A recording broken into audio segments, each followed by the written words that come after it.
ಎಲ್ಲರಿಗೂ ನಮಸ್ಕಾರ ರೀ.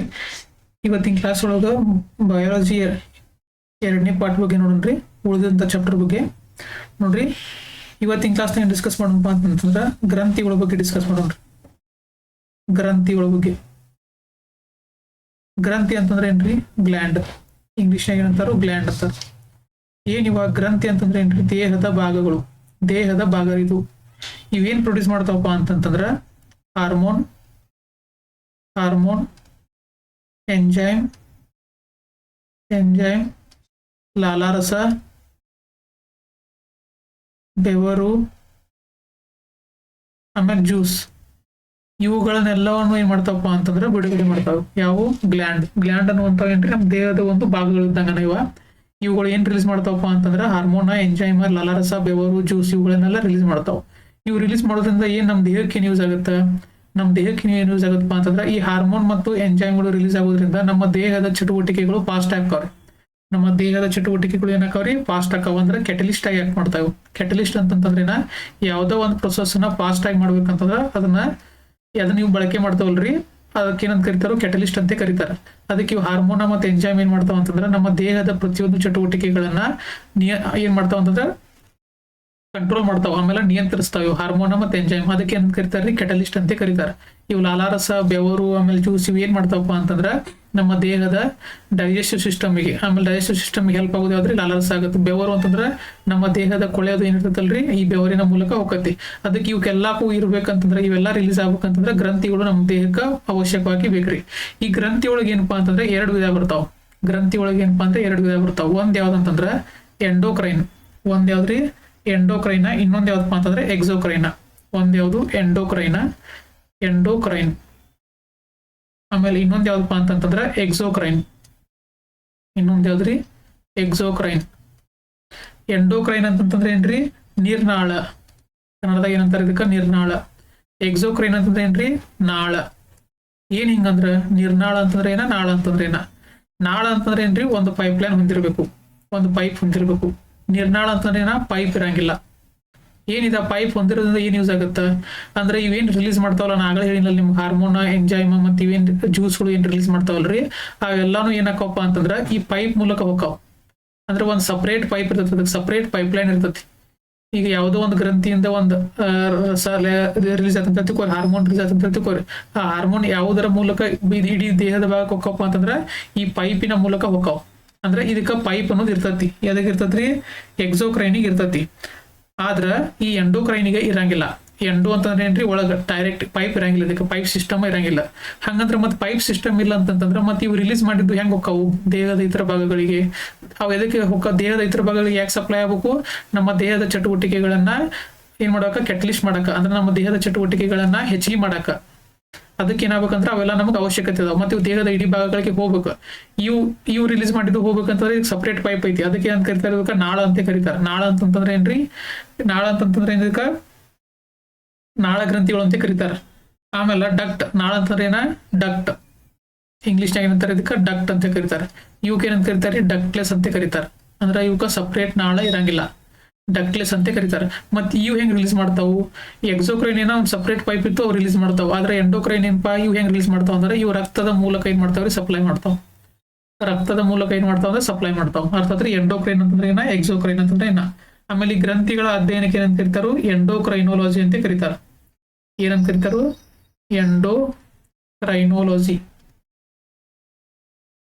ಎಂಡೋಕ್ರೈನೋಲಜಿ ಅಂತ ಕರೀತಾರೆ.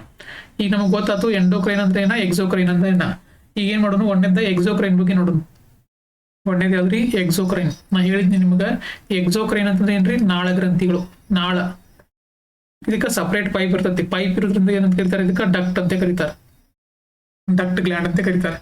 ಇವುಗಳ ಮೂಲಕ ರಿಲೀಸ್ ಆಗುವಂತಾವ ಯಾವ್ಯಾವ ಏನೇನ್ ರಿಲೀಸ್ ಆಕವಪ್ಪ ಅಂತಂದ್ರ ಇವುಗಳಿಗೆ ಉದಾಹರಣೆ ಯಾವ ಬರ್ತಾವ ಅಂತಂದ್ರ ನೋಡ್ರಿ, ಸಲೈವರಿ ಗ್ಲ್ಯಾಂಡ್. ಸಲೈವರಿ ಗ್ಲ್ಯಾಂಡ್ ಅಂತಂದ್ರ ನಮ್ಮ ನಾಲಿಗೆ ಒಳಗೆ ಇರ್ತದ ಗೊತ್ತ್ರಿ, ಜೊಲ್ಲು ಅನ್ನ ರಿಲೀಸ್ ಮಾಡ್ತದಲ್ಲ ಆ ಗ್ಲ್ಯಾಂಡ್ ಸಲೈವರಿ ಗ್ಲ್ಯಾಂಡ್. ಮತ್ತೆ ಯಾವ್ದಪ್ಪ ಅಂತಂದ್ರ ಲಿವರ್.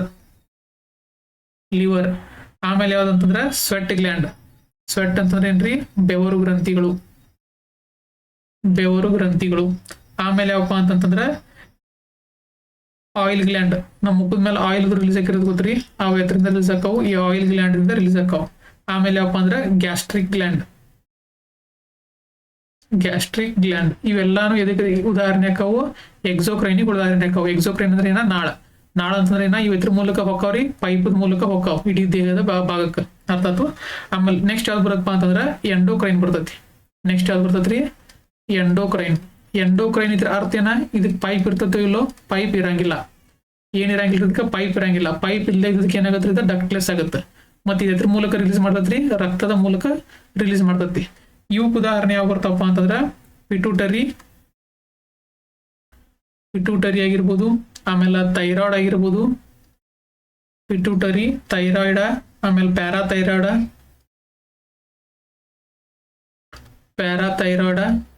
ಆಮೇಲೆ ಯಾವ್ದು ಬರತ್ರಿ? ಥೈಮಸ್ ಗ್ಲ್ಯಾಂಡ, ಅಡ್ರಿನಲ್ ಗ್ಲ್ಯಾಂಡ, ಆಮೇಲೆ ಸೆಕ್ಸ್ ಗ್ಲ್ಯಾಂಡ. ಇವೆಲ್ಲ ಕನ್ನಡದಾಗೂ ಸೇಮ್ ಅಂತಾರೆ. ಇವಕ್ಕೆ ಏನಿರ್ತಾವಪ್ಪ ಅಂತಂದ್ರೆ ನಾಳಗಳು ಇರಂಗಿಲ್ಲ, ರಕ್ತದ ಮೂಲಕ ಏನ್ ಮಾಡ್ತಾವ? ಸಪ್ಲೈ ಮಾಡ್ತಾವ. ಆಮೇಲೆ ಇನ್ನೊಂದು ಬರ್ತದ್ರಿ. ಇನ್ನೊಂದು ಯಾವ್ದಪ್ಪ ಅಂತಂದ್ರೆ ಮಿಕ್ಸ್ಡ್ ಗ್ಲ್ಯಾಂಡ್ ಅಂತ ಹೇಳಿ. ಇನ್ನೊಂದು ಯಾವ್ದ್ರಿ? ಮಿಕ್ಸ್ಡ್ ಗ್ಲ್ಯಾಂಡ್ ಅಂತ ಹೇಳಿ. ಮಿಕ್ಸ್ಡ್ ಗ್ಲ್ಯಾಂಡ್ ಅಂದ್ರೆ ಏನ? ಮಿಶ್ರ ಗ್ರಂಥಿಗಳು. ಏನ್ ಹಿಂಗಂದ್ರ ಮಿಶ್ರ ಗ್ರಂಥಿಗಳು ಅಂತಂದ್ರೆ ಏನ್ರಿ? ಇವಕ್ಕ ನಾಳನು ಇರ್ತತಿ. ಒಂದಷ್ಟು ಏನ್ ಮಾಡ್ತಪ್ಪ ಅಂತಂದ್ರೆ ಈ ಗ್ಲ್ಯಾಂಡ್ಗಳು ಒಂದಷ್ಟು ಅಂಶಗಳನ್ನ ನಾಳಗಳ ಮೂಲಕ ಸಪ್ಲೈ ಮಾಡತೈತಿ. ಇನ್ನೊಂದು ಏನ್ ಮಾಡ್ತೈತಿ? ಇನ್ನೊಂದಷ್ಟು ಅಂಶಗಳನ್ನ ರಕ್ತದ ಮೂಲಕ ಸಪ್ಲೈ ಮಾಡತೈತಿ. ಅಂದ್ರ ಒಮ್ಮೊಮ್ಮೆ ಡಕ್ಟ್ ಆಗಿ ಆಕ್ಟ್ ಆಗುತ್ತ, ಒಮ್ಮೊಮ್ಮೆ ಡಕ್ಟ್ಲೆಸ್ ಮೂಲಕ ಸಪ್ಲೈ ಮಾಡ್ತೈತಿ. ಅದಕ್ಕೆ ಇವಕ್ಕೆ ಏನಂತ ಕರಿತಾರಪ್ಪ ಅಂದ್ರೆ ಮಿಕ್ಸ್ಡ್ ಗ್ಲ್ಯಾಂಡ್ ಅಂತ ಕರೀತಾರ. ಇದಕ್ಕೆ ಒಂದು ಉದಾಹರಣೆ ಯಾವ್ದಪ್ಪ ಅಂತಂದ್ರ ಪ್ಯಾಂಕ್ರಿಯಾಸ್. ಎಕ್ಸಾಮ್ದಾಗ ಇದನ್ನ ಕೇಳ್ತಾರ್ರಿ. ಮಿಕ್ಸ್ಡ್ ಗ್ಲ್ಯಾಂಡ್ ಯಾವಪ್ಪ ಅಂತಂದ್ರ ಪ್ಯಾಂಕ್ರಿಯಾಸ್. ಇದಕ್ಕೆ ಕನ್ನಡದಾಗ ಏನಂತಾರ್ರಿ? ಮೆದೋಜೀರಕ ಗ್ರಂಥಿ. ಇದಕ್ಕೆ ಉದಾಹರಣೆ ಇದು ನೋಡ್ರಿ. ಒಂದೈತಿ ಇದ್ರೊಳಗ ಅಂತಂದ್ರೆ ಯಾವ್ದ್ರಿ? Pancreas, mixed gland. ಈಗ ಏನ್ ಮಾಡೋಣಪ್ಪ ಅಂತಂದ್ರ ಒಂದೊಂದ ನೋಡ್ಕೊಂತ ಒಂದೇದು ಯಾವಪ್ಪ ಅಂದ್ರೆ ಎಕ್ಸೋಕ್ರೈನ್ ಗ್ಲ್ಯಾಂಡ್ ಬಗ್ಗೆ ನೋಡೋಣ್ರಿ. ಎಕ್ಸೋಕ್ರೈನ್ ಗ್ಲ್ಯಾಂಡ್ ಬಗ್ಗೆ ಏನಪ್ಪಾ? ಎಕ್ಸೋಕ್ರೈನ್ ಗ್ಲ್ಯಾಂಡ್ ಅಂದ್ರೆ ಒಂದೇದು ಯಾವ್ದು ಬರ್ತೈತ್ರಿ? ಬರ್ತಂತಂದ್ರ ಸಲೈವರಿ ಗ್ಲ್ಯಾಂಡ್. ಯಾವ್ದು ಬರ್ತೈತಿ? Salivary gland. ಇದು ಕನ್ನಡದಾಗ ಏನಂತಾರಪ್ಪ ಅಂತಂದ್ರ ಲಾಲಾರಸ ಗ್ರಂಥಿ. ಇವೆಲ್ಲ ಯಾವ್ರಿವ? ಎಕ್ಸೋಕ್ರೈನ್ ಅಂತಂದ್ರೆ ಏನ? ಇವು ಡಕ್ಟ್ ಇರ್ತೈತಿ, ಅದಕ್ಕೆ ಪೈಪ್ ಇರ್ತೈತಿ. ಪೈಪ್ ಮೂಲಕ ಏನ್ ಮಾಡ್ತಾವ ಅಂದ್ರೆ ಇವು ರಿಲೀಸ್ ಮಾಡ್ತಾವ ನೋಡ್ರಿ. ಎಂಡೋಕ್ರೈನ್ ರಿಲೀಸ್ ಮಾಡೋದು ಯಾವಪ್ಪ ಅಂತಂದ್ರ ಇವೇನ್ ಬೆವರು ಆಗಿರ್ಬೋದು, ಲಾಲಾರಸ ಆಗಿರ್ಬೋದು, ಇವುಗಳನ್ನೆಲ್ಲ ರಿಲೀಸ್ ಮಾಡ್ತೈತಿ. ಯಾವ? ಎಂಡೋಕ್ರೈನ್ ಅಂತಂದ್ರೆ ಏನ್ರಿ? ಏನ್ ರಿಲೀಸ್ ಮಾಡ್ತಾವಪ್ಪ ಅಂದ್ರೆ ಎಂಡೋಕ್ರೈನ್ ರಿಲೀಸ್ ಮಾಡೋದು ಎಂಜೈಮ ಮತ್ತು ಹಾರ್ಮೋನ್ಗಳನ್ನ. ಯಾವ್ರಿ? ಎಂಜೈಮ್ ಮತ್ತು ಹಾರ್ಮೋನ್ಗಳನ್ನ ರಿಲೀಸ್ ಮಾಡ್ತಾವ. ಯಾವ್ರಿ? Exocrine gland. ಈಗ ನೋಡ್ರಿ, ಲಾಲಾರಸ ಅನ್ನೋದೇನ ಒಂದು ಎಕ್ಸೋಕ್ರೈನ್ ಗ್ಲ್ಯಾಂಡ್. ಇದಕ್ಕೆ ಏನ್ ಇರ್ತೈತಿ? ಸಪರೇಟ್ ಪೈಪ್ ಇರ್ತೈತಿ. ಇದೆಲ್ಲ ಇರ್ತೈತಿ? ಬಾಯಿ ಒಳಗೆ ಇರ್ತೈತಿ. ಆಮೇಲೆ ಇದೇನೇ ಹೊಂದೈತಿಪ್ಪ ಅಂತಂದ್ರ ಇದ ಸಲೈವವನ್ನ ರಿಲೀಸ್ ಮಾಡ್ತೈತಿ. ಅಂದ್ರೆ ಲಾಲಾರಸವನ್ನ ರಿಲೀಸ್ ಮಾಡ್ತೈತಿ. ಇದ್ರೊಳಗೆ ಏನಿರತ್ತಪ್ಪ ಅಂತಂದ್ರ 99% ನೀರ ಇರ್ತೈತಿ. 99% ನೀರ್ ಇರ್ತೈತಿ. ಉಳಿಕಿದ ಭಾಗ ಏನಿರ್ತೈತಪ್ಪ ಅಂತಂದ್ರ ಪ್ರೋಟೀನ, ಎಂಜೈಮ ಮತ್ತೆ ಎಂಜೈಮ್ ಇರ್ತೈತಿ. 99 ಭಾಗ ನೀರಿನಿಂದ ಕೂಡಿರ್ತೈತಿ. ಉಳಿಕಿದ ಏನಿರ್ತೈತಿ? ಪ್ರೋಟೀನ ಮತ್ತೆ ಎಂಜೈಮ. ನೋಡ್ರಿ, ಒಂದ್ ನೆನಪಿಟ್ಕೊಂಡ್ಬಿಡ್ರಿ. ಎಕ್ಸಾಮ್ದಾಗ ಟ್ರಿಕ್ಕಿ ಏನ್ ಕೇಳ್ಬೋದಪ್ಪ ಅಂತಂದ್ರ ಎಂಡೋಕ್ರೈನ್ ಏನ್ ರಿಲೀಸ್ ಮಾಡ್ತಾವ ಅಂತಂದ್ರ ಹಾರ್ಮೋನ್. ಈ ಹಾರ್ಮೋನ್ ಅನ್ನ ಬಿಟ್ಟು ಉಳಿಕಿದ ಎಲ್ಲಾ ರಿಲೀಸ್ ಯಾವ ಮಾಡ್ತಾವಪ್ಪ ಅಂತಂದ್ರ ಎಕ್ಸೋಕ್ರೈನ್ ಗ್ಲ್ಯಾಂಡ್. ಉಳ್ಕಿದೆಲ್ಲ ಅಂತಂದ್ರೆ ಏನ? ಲಾಲಾರಸ ಆಗಿರ್ಬೋದು, ಬೆವರಾಗಿರ್ಬೋದು, ಆಮೇಲೆ ನೆಕ್ಸ್ಟ್ ಏನಾಕಪ್ಪ ಅಂತಂದ್ರ ಈ ಉಳ್ಕಿದ್ದೆಲ್ಲ ಏನೇನ್ ಇರ್ತಾವಲ್ಲ ಅವೆಲ್ಲಾನು ರಿಲೀಸ್ ಮಾಡೋದು ಯಾವಂತಂದ್ರ ಎಕ್ಸೋಕ್ರೈನ್ ಗ್ಲ್ಯಾಂಡ್. ಎಂಡೋಕ್ರೈನ್ ಗ್ಲ್ಯಾಂಡ್ ಅಂದ್ರೆ ಪೈಪ್ ರಕ್ತದ ಮೂಲಕ ಹೋಗುದು ಯಾವಂತಂದ್ರ ಹಾರ್ಮೋನ್ ಅಂತ ರಿಲೀಸ್ ಆಕತಿ. ಈಗ ನಾವು ಸಲೈವ ಬಗ್ಗೆ ಮಾತಾಡತ್ತೀವಿ. 99% ನೀರ್ ಇರ್ತೈತಿ. ಉಳ್ಕಿದ್ರೆ ಏನಿರ್ತೈತಿ? ಪ್ರೋಟೀನ ಮತ್ತೆ ಎಂಜೈಮ್ ಇರ್ತೈತಿ. ಆಮೇಲೆ ಇದ್ರೊಳಗ ಏನ್ ಇದು ಎದಕ್ಕೆ ಯೂಸ್ ಆಕತ್ತಪ್ಪ ಅಂದ್ರ ಆಹಾರವನ್ನ ಒದ್ದೆ ಮಾಡಲು ಯೂಸ್ ಆಗುತ್ತೆ. ಆಹಾರವನ್ನ ಒದ್ದೆ ಮಾಡೋದ್ರಿಂದ ಏನಾಗತ್ರಿ? ನಮಗ್ ನುಂಗಾಕ್ ಈಸಿ ಆಗತ್ತೆ. ಆಮೇಲೆ ಇದ್ರೊಳಗೆ ರಿಲೀಸ್ ಆಗುವಂತ ಎಂಜೈಮ್ ಯಾವ್ದ? ಎಂಡೋಕ್ರೈನ್ ಯಾವಾಗಿದ್ರು ನೋಡಿ ನೆನಪಿಟ್ಕೋರಿ. ಎಕ್ಸೋಕ್ರೈನ್ ಗ್ಲ್ಯಾಂಡ್ ಅಷ್ಟೇ ಎಂಜೈಮ್ಗಳನ್ನ ರಿಲೀಸ್ ಮಾಡ್ತಾವ. ಎಂಜೈಮ್ಗಳನ್ನ, ಲಾಲಾರಸಗಳನ್ನ ಇವೆಲ್ಲ ರಿಲೀಸ್ ಮಾಡ್ತಾವ. ಆದ್ರೆ ಎಂಡೋಕ್ರೈನ್ ಗ್ಲ್ಯಾಂಡ್ ಅಂತಂದ್ರ ಹಾರ್ಮೋನ್ಗಳನ್ನ ರಿಲೀಸ್ ಮಾಡ್ತಾವ. ಈ ಸಲೈವರಿ ಗ್ಲ್ಯಾಂಡ್ ರಿಲೀಸ್ ಮಾಡುವಂತ ಎಂಜೈಮ್ಗಳು ಯಾವಪ್ಪ ಅಂತಂದ್ರ ಒಂದು ಅಮೈಲೇಸ್. ಯಾವ್ದ್ರಿ? ಅಮೈಲೇಸ್. ಎರಡನೇದು ಯಾವ್ದಪ್ಪ ಅಂತಂದ್ರ ಲೈಪೇಸ್. ಮೂರನೇದು ಯಾವ್ದಪ್ಪ ಅಂತಂದ್ರ ಲೈಸೋಸೈಮ್. ಇದ್ರ ಕೆಲಸ ಏನ? ಅಮೈಲೇಸ್ ಅಂತಂದ್ರೆ ಏನ್ರಿ? ಈ ನಾವು ಆಹಾರವನ್ನ ತಿಂದಿರ್ತಾವಲ್ರಿ ಅದ್ ಯಾವ ಫಾರ್ಮ್ದಾಗ ಇರ್ತತಿ? ಪಿಷ್ಟ ಫಾರ್ಮ್ದಾಗ ಇರ್ತತಿ. ಯಾವ ಫಾರ್ಮ್ದಾಗ ಇರ್ತತಿ? ಪಿಷ್ಟ. ಪಿಷ್ಟ ಅಂತಂದ್ರೇನ್ರಿ? ಸ್ಟಾರ್ಚ್. ಈಗ ನಾವು ಹಣ್ಣಾಗಿರ್ಬೋದು, ರೊಟ್ಟಿ ಆಗಿರ್ಬೋದು, ಇವೆಲ್ಲ ಯಾವ ಫಾರ್ಮ್ದಾಗ ಇರ್ತತಿ? ಸ್ಟಾರ್ಚ್ ಫಾರ್ಮ್ದಾಗ ಇರ್ತತಿ. ಆ ಸ್ಟಾರ್ಚ್ ಫಾರ್ಮ್ ಇದ್ದದನ್ನ ಯಾವ ಫಾರ್ಮ್ದಾಗ ಕನ್ವರ್ಟ್ ಮಾಡತ್ತಂದ್ರೆ ಈ ಎಂಜೈಮ್ ಮಾಲ್ಟೋಸ್ ಆಗಿ. ಮಾಲ್ಟೋಸ್ ಆಗಿ. ಸ್ಟಾರ್ಚ್ ಅನ್ನೋದೇನ್ರಿ, ನಾನು ನಿಮ್ ಕಾರ್ಬೋಹೈಡ್ರೇಟ್ ಹೇಳುವಾಗ ಹೇಳಿದ್ನಿ, ಇದೊಂದು ಬಹುಶರ್ಕರ. ಬಹುಶರ್ಕರ. ನಮ್ಮ ದೇಹ ಏನಪ್ಪಾ ಅಂತಂದ್ರೆ ಡೈರೆಕ್ಟ್ ಈ ಬಹುಶರ್ಕರವನ್ನ ಡೈಜೆಸ್ಟ್ ಮಾಡ್ಬೇಕಾಗಲ್ಲ. ಅದಕ್ಕೆ ಏನ್ ಮಾಡತ್ತೆ? ಅದ ಬಹುಶರ್ಕರ ಇದ್ದದ ದ್ವಿಶರ್ಕರ ಮಾಡ್ತದೆ, ದ್ವಿಶರ್ಕರ ಇದ್ದದ್ದು ಏಕಶರ್ಕರ ಮಾಡತ್ತೆ. ಏಕಶರ್ಕರ ಮಾಡ್ಕೊಂಡು ಗ್ಲೂಕೋಸ್ ಅನ್ನ ನಮ್ಮ ಬಾಡಿ ಏನಕತಿ ಅಬ್ಸರ್ವ್ ಮಾಡ್ಕೋತೈತಿ. ಈಗ ನಮಗೆ ಏನ್ ಬಾಡಿಗೆ ಏನ್ ಸಿಕ್ಕತ್ರಿ? ಆಹಾರದ ಮೂಲಕ ಸ್ಟಾರ್ಚ್ ಸಿಕ್ಕತಿ.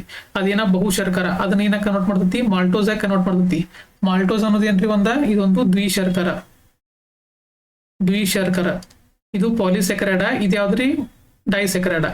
ಇದು ಅದನ್ನ ಕನ್ವರ್ಟ್ ಮಾಡೋದು ಯಾವ್ದ? ಈ ಅಮೈಲೇಸ್ ಅನ್ನುವಂತ ಎಂಜೈಮ. ಇದನ್ನ ರಿಲೀಸ್ ಮಾಡುವಂತ ಗ್ಲ್ಯಾಂಡ್ ಯಾವ್ದ? Salivary gland.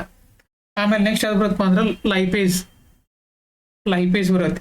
ಇದೇನ್ ಮಾಡ್ತದಪ್ಪ ಅಂತಂದ್ರ ಕೊಬ್ಬುಗಳನ್ನ ಅಥವಾ ಲಿಪಿಡ್ಗಳನ್ನ, ಲೈಪೇಸ್ ಅಂತ ಬಂದಂತ ತಿಳ್ಕೊರಿ, ಲಿಪಿಡ್ ಅಂತ ನೆನ್ಪಿಟ್ಕೊಂಡ್ಬಿಡ್ಬೇಕು. ಕೊಬ್ಬುಗಳನ್ನ ಏನ್ ಮಾಡ್ತೈತಿ? ಜೀರ್ಣ ಮಾಡ್ತೈತಿ. ಅರ್ಥ ಆತ್ರಿ? ಈಗ ನಾವು ಬಾಯಿ ಒಳಗ ಸಲೈವರಿ ಗ್ಲ್ಯಾಂಡ್ ಬಗ್ಗೆ ಹೇಳತ್ತೇವಿ.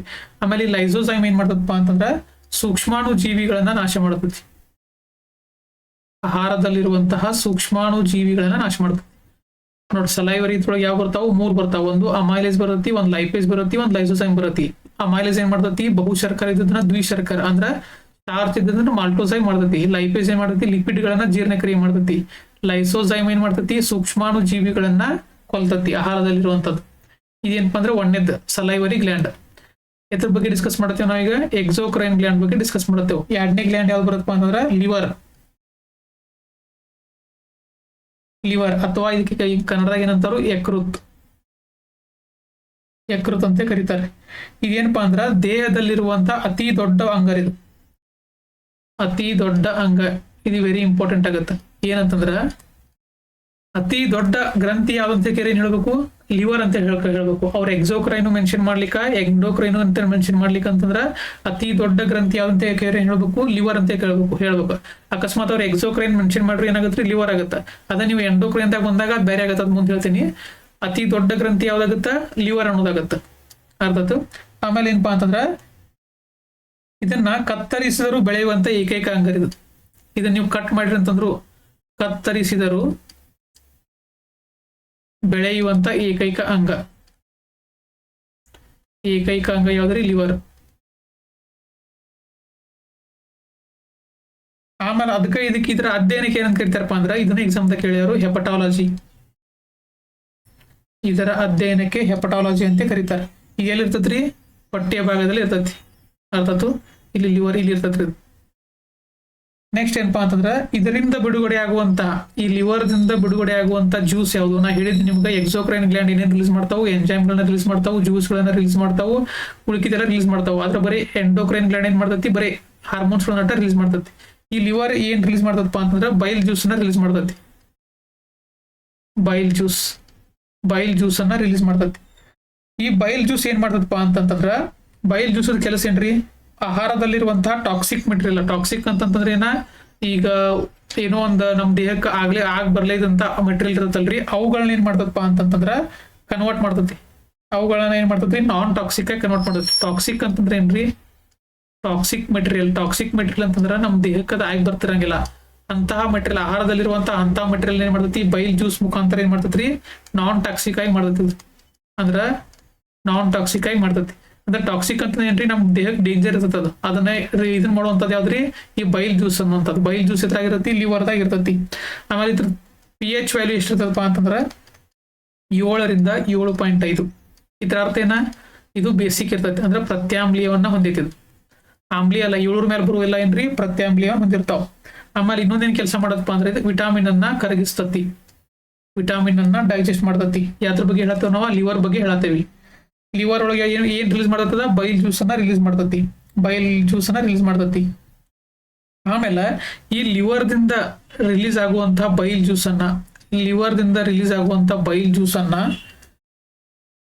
ಜ್ಯೂಸ್ ಅನ್ನ ಸ್ಟೋರ್ ಮಾಡುವಂತ ಅಂಗ ಯಾವ್ದಪ್ಪ ಅಂತಂದ್ರ ಗಾಲ್ ಬ್ಲಾಡರ್. ಯಾವ್ದ್ರಿ? Gall bladder. ಅರ್ಥಾತ್ರಿ? Gall bladder. ಇಲ್ಲಿ ನೋಡ್ರಿ, ಇದು ಲಿವರ್, ಇದು ಲಿವರ್. ಇಲ್ಲಿ ನೋಡ್ರಿ ಒಳಗೆ ಇದು ಗಾಲ್ ಬ್ಲಾಡರ್. ಈ ಲಿವರ್ ಏನು ಬೈಲ್ ಜ್ಯೂಸ್ ನ ರಿಲೀಸ್ ಮಾಡ್ತಲ್ಲ, ಅದನ್ನ ಸ್ಟೋರ್ ಮಾಡುವಂತ ಅಂಗ ಯಾವ್ದಪ್ಪ ಅಂತಂದ್ರೆ ಗಾಲ್ ಬ್ಲಾಡರ್. ಅರ್ಥತ್ರಿ, ಗಾಲ್ ಬ್ಲಾಡರ್. ಇದು ಏನ್ ಮಾಡದಪ್ಪ ಅಂದ್ರೆ ಅಕಸ್ಮಾತ್ ಹೆಚ್ಚಿಗೆ ರಿಲೀಸ್ ಆತಂತ ಹೇಳ್ತಿಕೋರಿ, ಇದು ಬೈಲ್ ಜ್ಯೂಸ್. ಈ ಬೈಲ್ ಜ್ಯೂಸ್ ಹೆಚ್ಚಿಗೆ ರಿಲೀಸ್ ಆತಂತಂದ್ರ ಒಂದು ರೋಗ ಬರ್ತದ ನಮಗೆ. ಯಾವ್ದಪ್ಪ ಅಂತಂದ್ರ ಕಾಮಾಲೆ ಅಥವಾ ಜಾಂಡಿಸ್ ಅಂತ ಕರಿತಾರೆ ನೋಡ್ರಿ. ಕಾಮಾಲೆ ಅಥವಾ ಜಾಂಡಿಸ್ ಎನ್ನುವಂತ ರೋಗ ಬರ್ತದೆ ಯಾವ್ದ್ರ ಹೆಚ್ಚಿಗೆ ರಿಲೀಸ್ ಆದ್ರ, ಈ ಬೈಲ್ ಜ್ಯೂಸ್ ಹೆಚ್ಚಿಗೆ ರಿಲೀಸ್ ಆದ್ರ. ಆಮೇಲೆ ಇನ್ನೊಂದ್ ಐತ್ರಿ, ಏನಂತಾರಪ್ಪ ಅಂತಂದ್ರ ಸಿರೋಸಿಸ್ ಅನ್ನುವಂತ ಒಂದು ಕಾನ್ಸೆಪ್ಟ್ ಬರ್ತೈತಿ. ಯಾವ್ದ್ರಿ? ಸಿರೋಸಿಸ್. ಏನ್ ಹಿಂಗಂತಂದ್ರ, ಈಗ ಡ್ರಿಂಕ್ಸ್ ಮಾಡ್ತಿರ್ತಾರ ಗೊತ್ತ್ರಿ, ಮದ್ಯಪಾನಿಗಳು ಇರ್ತಾರಲ್ಲ, ಅವ್ರ ಏನಪ್ಪಾ ಅಂದ್ರ ಹೆಚ್ಚು ಆಲ್ಕೋಹಾಲ್ ಅನ್ನ ಸೇವನೆ ಮಾಡ್ರಿ ಅಂತಂದ್ರ, ಆಲ್ಕೋಹಾಲ್ ನ ಸೇವನೆ ಮಾಡ್ರಿ ಅಂತಂದ್ರ ಲಿವರ್ ನ ಕ್ಷಮತೆ ಕಡಿಮೆ ಆಗುತ್ತೆ, ಲಿವರ್ ನ ಕೆಪಾಸಿಟಿ ಕಡಿಮೆ ಆಗುತ್ತೆ. ಅಂದ್ರೆ ಬೈಲ್ ಜ್ಯೂಸ್ ನ ರಿಲೀಸ್ ಮಾಡೋದು ಕಡಿಮೆ ಆಗುತ್ತೆ. ಅದ ಇದಕ್ಕೆ ಏನಂತ ಕರಿತಾರಪ್ಪ ಅಂದ್ರೆ ಸಿರೋಸಿಸ್ ಅಂತ ಕರೀತಾರೆ. ಎಕ್ಸಾಮ್ದಾಗ ಕೇಳ್ಬೋದು, ಸಿರೋಸಿಸ್ ಎಂದರೆ. ಸಿರೋಸಿಸ್ ಅಂತಂದ್ರೆ ಏನಪ್ಪಾ ಅಂದ್ರೆ ಮದ್ಯಪಾನಿಗಳು ಹೆಚ್ಚು ಮದ್ಯವನ್ನು ಸೇವಿಸುವುದರಿಂದ ಲಿವರ್ನ ಕ್ಷಮತೆ ಕಡಿಮೆ ಆಗುವಂತ ಪ್ರಕ್ರಿಯೆ ಏನಂತ ಕರಿತಾರ್ರಿ? ಸಿರೋಸಿಸ್ ಅಂತ ಕರೀತಾರೆ. ಸಿರೋಸಿಸ್ ಅಂತ ಕರೀತಾರೆ. ಅದಕ್ಕೆ ಹೆಚ್ಚಿಗೆ ಕುಡ್ದವ್ರಿಗೆ ಏನ್ ಮಾಡ್ತಿರ್ತಾರಪ್ಪ ಅಂದ್ರೆ ಲಿವರ್ ಕ್ಯಾನ್ಸರ್ ಅದು ಬರ್ತಿರ್ತೈತಿ. ಅರ್ಥಾತ್ರಿ, ಲಿವರ್ ಕ್ಯಾನ್ಸರ್ ಅದು ಬರ್ತಿರ್ತೈತಿ. ಆಮೇಲೆ ಈ ಲಿವರ್ ಒಳಗ ಎಂಜೈಮ್ಗಳು ರಿಲೀಸ್ ಆಕಾವ್ರಿ. ಲಿವರ್ ಒಳಗ ಎಂಜೈಮ್ಗಳು ರಿಲೀಸ್ ಆಕಾವ್. ಯಾವ್ಯಾವ ಇವ್ ಎದ್ರ ಬಗ್ಗೆ ಈಗ ಏನ ಮಾಡಿದಪ್ಪ ಅಂತಂದ್ರ ಲಿವರ್ ಬಗ್ಗೆ ಡಿಸ್ಕಸ್ ಮಾಡತ್ತೇವೆ. ಲಿವರ್ ಒಳಗೆ ರಿಲೀಸ್ ಆಗುವಂತ ಎಂಜೈಮ್ ಯಾವ್ದಪ್ಪ ಅಂತಂದ್ರ, ಎಂಜೈಮ್ಗಳು ಯಾವ ಅಂತಂದ್ರ ನಾವು ಇದ್ರೊಳಗೆ ಹೆಂಗ ಲಾಲಾರಸ ಒಳಗೆ ಸಲೈವರಿ ಗ್ಲ್ಯಾಂಡ್ ಒಳಗೆ ಅಮೈಲೇಸ, ಲೈಪೇಸ, ಲೈಸೋಸೈಮ್ ನೋಡಿದ್ವಲ್ಲ, ಈ ಲಿವರ್ ಒಳಗೆ ಯಾವ ರಿಲೀಸ್ ಆಕವಪ್ಪ ಅಂತಂದ್ರ ನೋಡ್ರಿ, ಪೆಪ್ಸಿನ್ ಅನ್ನುವಂಥದ್ದು. ಆಮೇಲೆ ಯಾವ್ದಪ್ಪ ಅಂತಂದ್ರ ರೆನಿನ್, ಪೆಪ್ಸಿನ್, ರೆನಿನ್. ಆಮೇಲೆ ಯಾವ್ದ್ರಿ? ಲೈಪೇಸ್. ಎತ್ರೊಳಗಿತ್ತು, ಲೈಪೇಜ ಸಲೇವರಿ ಗ್ಲ್ಯಾಂಡ್ದಾಗೂ ಇತ್ತು. ಅಲ್ಲಿ ಏನ್ ಮಾಡ್ತಿತ್ತು, ಅದು ಲೈಪೇಜ ಲಿಪಿಡ್ ಗಳನ್ನ ಜೀರ್ಣಕ್ರಿಯೆ ಮಾಡ್ತಿತ್ತು. ಇಲ್ಲೂ ಏನ್ ಮಾಡದಪ್ಪ ಅಂದ್ರ ಈ ಲಿಪಿಡ್ ಗಳನ್ನ ರಿಲೀಸ್ ಮಾಡ್ತೈತಿ, ಇದು ಮಾಡದ್ ಜೀರ್ಣಕ್ರಿಯೆ ಮಾಡೋದು. ಲೈಪೇಜ್ ಅಂತಂದ್ರೆ ಲಿಪಿಡ್ ಗಳನ್ನ ನೆನಪಿಟ್ಕೊಂಡ್ಬಿಡ್ರಿ. ಲಿಪಿಡ್ ಅಂತ ಏನಂದ್ರೆ ಕೊಬ್ಬನ್ನ ಡೈಜೆಸ್ಟ್ ಮಾಡೋದು. ಅಲ್ಲಿ ಒಂದ್ ಸ್ವಲ್ಪ ಕೊಬ್ಬು ಡೈಜೆಸ್ಟ್ ಆಗಿರುತ್ತೆ ಎಲ್ಲೇ ಈ ಬಾಯಿ ಒಳಗ. ಅದ್ರ ನೆಕ್ಸ್ಟ್ ಎಲ್ಲಿ ಡೈಜೆಸ್ಟ್ ಆಗತ್ರಿ? ಇಲ್ಲಿ ಎಲ್ಲೇ ಜಠರೊಳಗೆ ಇದಾಗುತ್ತೆ. ಲೈಪೇಜ್ ಅನ್ನೋದ್ರಿಂದ ಲಿಪಿಡ್ ಡೈಜೆಷನ್ ಆಗುತ್ತೆ. ಆಮೇಲೆ ಈ ಪೆಪ್ಸಿನ್ ಕೆಲಸ ಏನಪ್ಪಾ ಅಂತಂದ್ರ ಪೆಪ್ಸಿನ್ ಪಿ ಬಂತಲೋ ಇದು ಪ್ರೋಟೀನ್ ಅನ್ನ ಡೈಜೆಷನ್ ಮಾಡತ್ತಿರೋದು. ಪ್ರೋಟೀನ್ ಅನ್ನ ಡೈಜೆಷನ್ ಮಾಡತೈತಿ. ಅರ್ಥಾತ್ರಿ. ನೆಕ್ಸ್ಟ್ ಈ ರೆನಿನ್ ಅನ್ನೋದು ಏನ್ರಿ, ಇದನ್ನ ಎಕ್ಸಾಮ್ದಾಗ ಭಾಳ ಸಲ ಕೇಳಿದಾರ್ರಿ. ಈ ಚಿಕ್ಕ ಮಕ್ಳು ಇರ್ತಾರಲ್ಲ, ತಾಯಿ ಎದೆ ಹಾಲು ಕುಡ್ತಿರ್ತಾರಲ್ರಿ, ಆ ತಾಯಿಯ ಎದೆ ಹಾಲು ಕುಡಿದಾಗ ಜೀರ್ಣ ಆಗ್ಲಿಲ್ಲ ಅಂತ ಹೇಳ್ತಿಕೋರಿ. ಅದನ್ನ ಏನ್ ಮಾಡ್ತದಪ್ಪ ಅಂತಂದ್ರ ಅದನ್ನ ಮೊಸರನ್ನಾಗಿ ಕನ್ವರ್ಟ್ ಮಾಡ್ತೈತ್ರಿ. ಯಾವುದು? ರೆನಿನ್ ಅಂತ ಭಾಗ. ಈಗ ಚಿಕ್ಕ ಮಕ್ಕಳ ತಾಯಿ ಎದೆ ಹಾಲನ್ನ ಕುಡ್ದಿರ್ತಾವ್ರಿ, ಅವು ಮಮ್ಮಿಗೆ ಬಾಯಾಗಿ ಹಿಂಗ್ ಊರಿಗೆ ಬಂದಂಗ ಹಾಕಿರತ್ ನೋಡ್ರಿ, ಡೈಜೆಷನ್ ಆಗ್ಲಿಕ್ಕಂದ್ರ ಹೊರಗೆ ಬರ್ತಿರ್ತಾರ ಹಾಲ. ಆ ಹಾಲು ಅಕಸ್ಮಾತ್ ಡೈಜೆಷನ್ ಆಗ್ಲಿಲ್ಪ ಅಂದ್ರ ಅದನ್ನ ಕನ್ವರ್ಟ್ ಮಾಡೋದು ಮೊಸರನ್ನಾಗಿ, ಅಂದ್ರೆ ಒಂದ್ ಸ್ವಲ್ಪ ತಿಕ್ಕಾಗಿ ಕನ್ವರ್ಟ್ ಮಾಡುವಂತ ಅಂಗ ಯಾವ್ದಪ್ಪ ಅಂದ್ರೆ ಎಂಜೈಮ್ ಯಾವ್ದಂತಂದ್ರೆ ರೆನಿನ್ ಅನ್ನುವಂತ ಎಂಜೈಮ್. ಆಮೇಲೆ ಇನ್ನೊಂದು ಬರುತ್ತೆ, ಯಾವುದು? Gastric juice.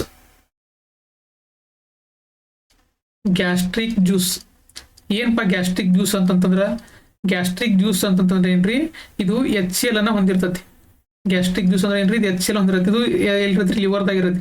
ಇದು ಆಹಾರದಲ್ಲಿರುವಂತ ಸೂಕ್ಷ್ಮ ಜೀವಿಗಳನ್ನ ಕೊಲ್ತತಿ. ಇನ್ನೊಂದೇನಿತ್ತು? ಲೈಸೋಸೈಮ್ ಇತ್ತ ಎದ್ರೊಳಗ ಸಲೈವರಿ ಗ್ಲ್ಯಾಂಡ್, ಅದು ಬ್ಯಾಕ್ಟೀರಿಯಾಗಳನ್ನ ಕೊಲ್ತಿತ್ತು. ಇದು HCl ಏನ್ ಮಾಡತ್ರಿ? ಬ್ಯಾಕ್ಟೀರಿಯಾಗಳನ್ನ ಕೊಲ್ತತಿ.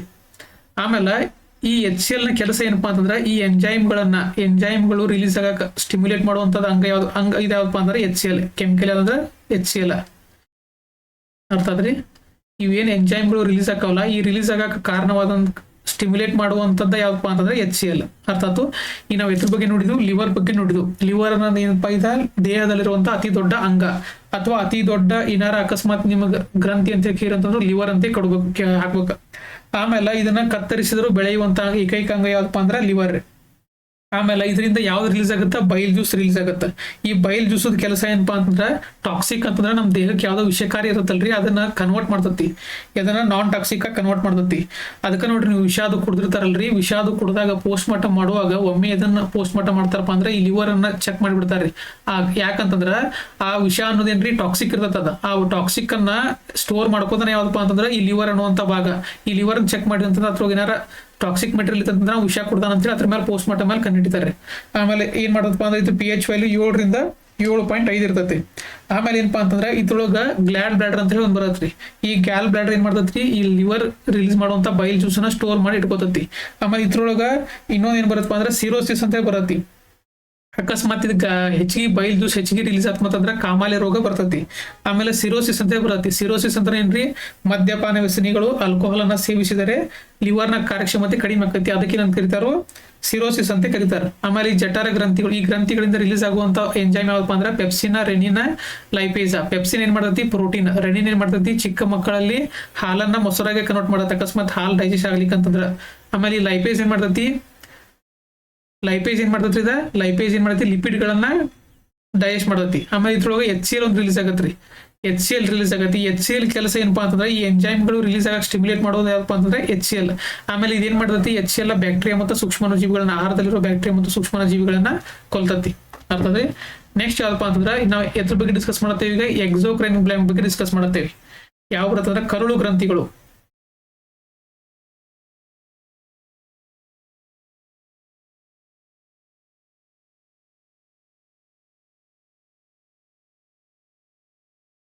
ಕರಳು ಗ್ರಂಥಿಗಳು ಅಂದ್ರೆ ಏನ್ರಿ, ಇಂಟೆಸ್ಟೈನಲ್ ಗ್ಲ್ಯಾಂಡ್ ಅಂದ್ರೆ ಸಣ್ಣ ಕರಳು ದೊಡ್ಡ ಕರಳು ಬರ್ತಾವಲ್ರಿ ಯಾವ.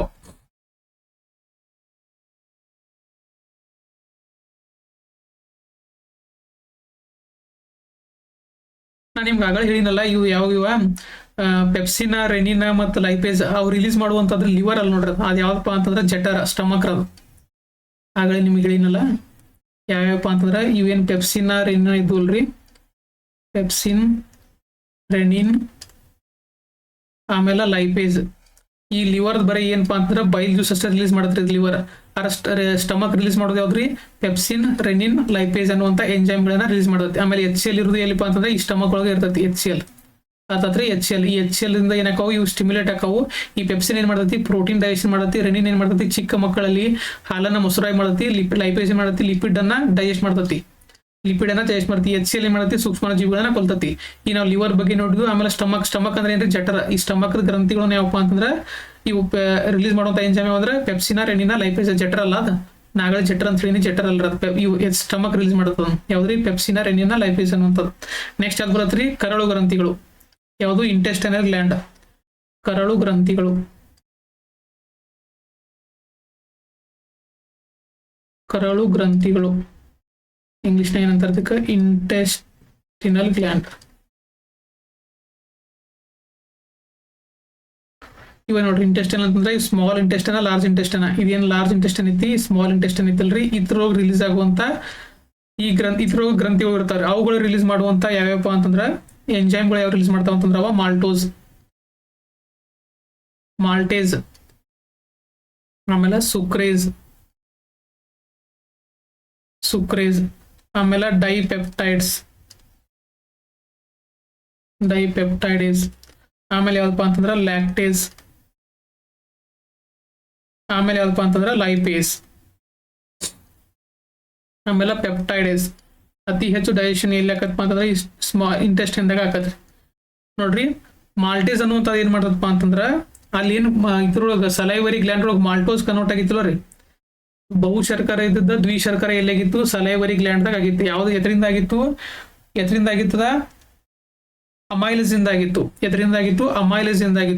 ಅಲ್ಲಿ ಏನೇ ಕನ್ವರ್ಟ್ ಆಗಿತ್ತಪ್ಪ ಅಂದ್ರ ಮಾಲ್ಟೇಸ್ ಕನ್ವರ್ಟ್ ಆಗಿತ್ತು.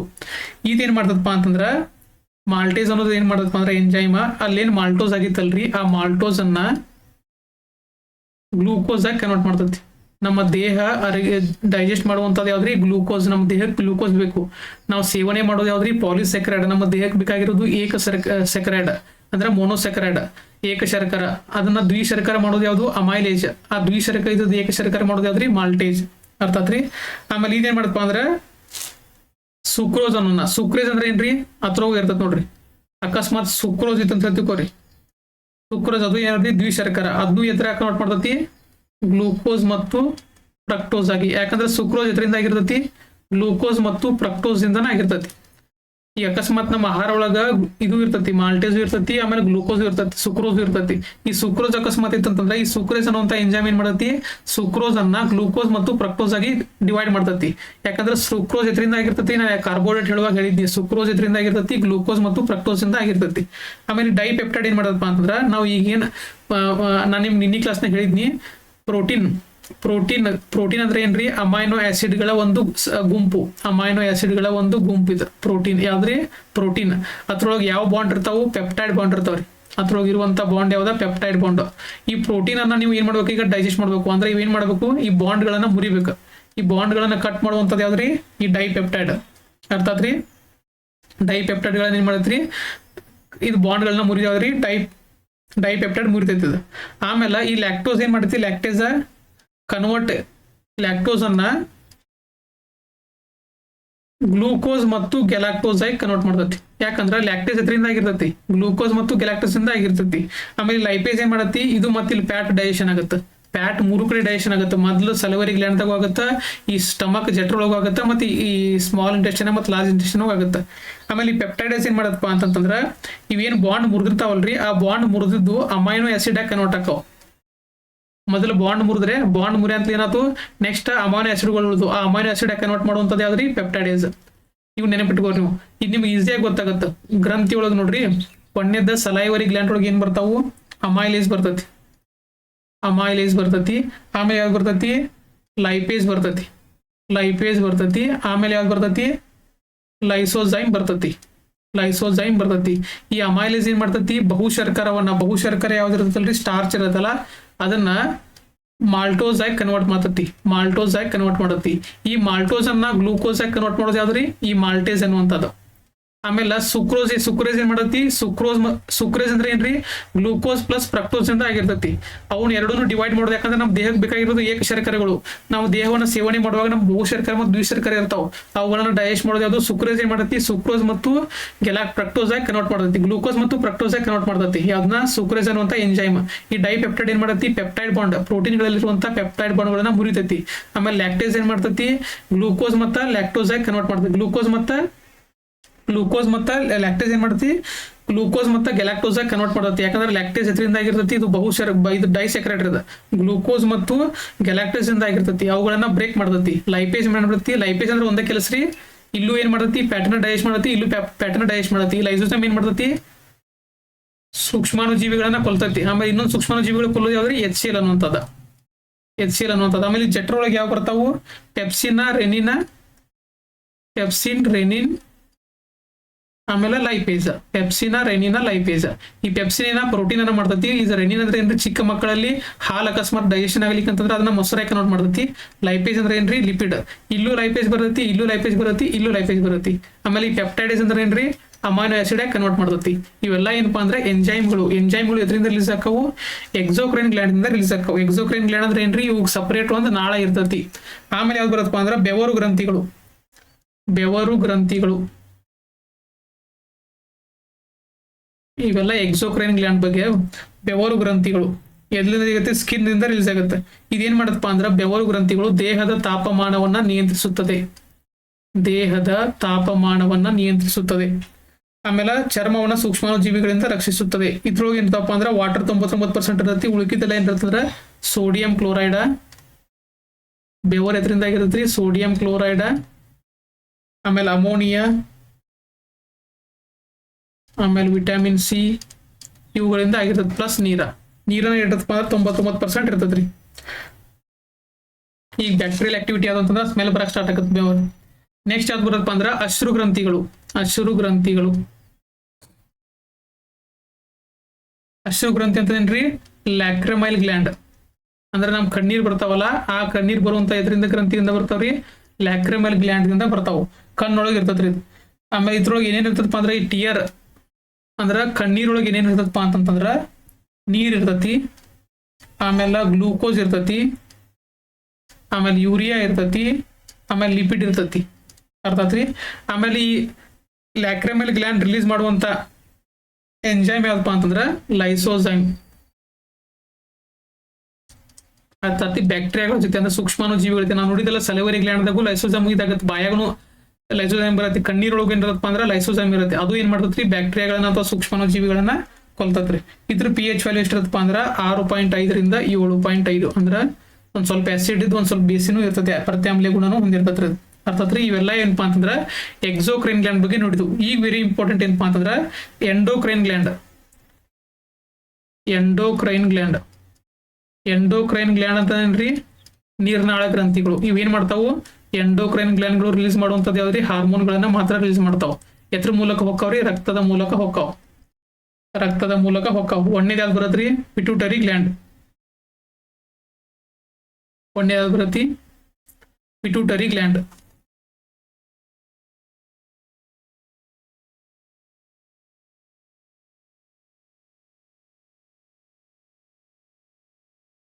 ಇಲ್ಲಿ ನೋಡಿ ಪಿಟ್ಯೂಟರಿ ಗ್ಲ್ಯಾಂಡ್. ಇವೆಲ್ಲ ಏನಪ್ಪಾ ಅಂದ್ರೆ ಎಂಡೋಕ್ರೈನ್ ಗ್ಲ್ಯಾಂಡ್ಗಳು. ಪಿಟ್ಯೂಟರಿ ಗ್ಲ್ಯಾಂಡ್ ಏನ್ ಮಾಡ್ತಪ್ಪ ಅಂತಂದ್ರೆ ಎಲ್ಲಿರ್ತದ ಇದ್ರ ಪ್ಲೇಸ್ ಎಲ್ಲೈತಿ ಬ್ರೈನ್ ಒಳಗೆ ಐತಿ. ಆಮೇಲೆ ಇದು ಏನಪ್ಪಾ ಅಂದ್ರೆ ಎರಡನೇ ಅತಿ ಚಿಕ್ಕ ಗ್ರಂಥಿ ಇದು. ಎರಡನೇ ಅತಿ ಚಿಕ್ಕ ಗ್ರಂಥಿ. ಒಂದೇದು ಹೇಳ್ತಾನೆ ನಿಮ್ಮ ಮುಂದೆ, ಎರಡನೇ ಅತಿ ಚಿಕ್ಕ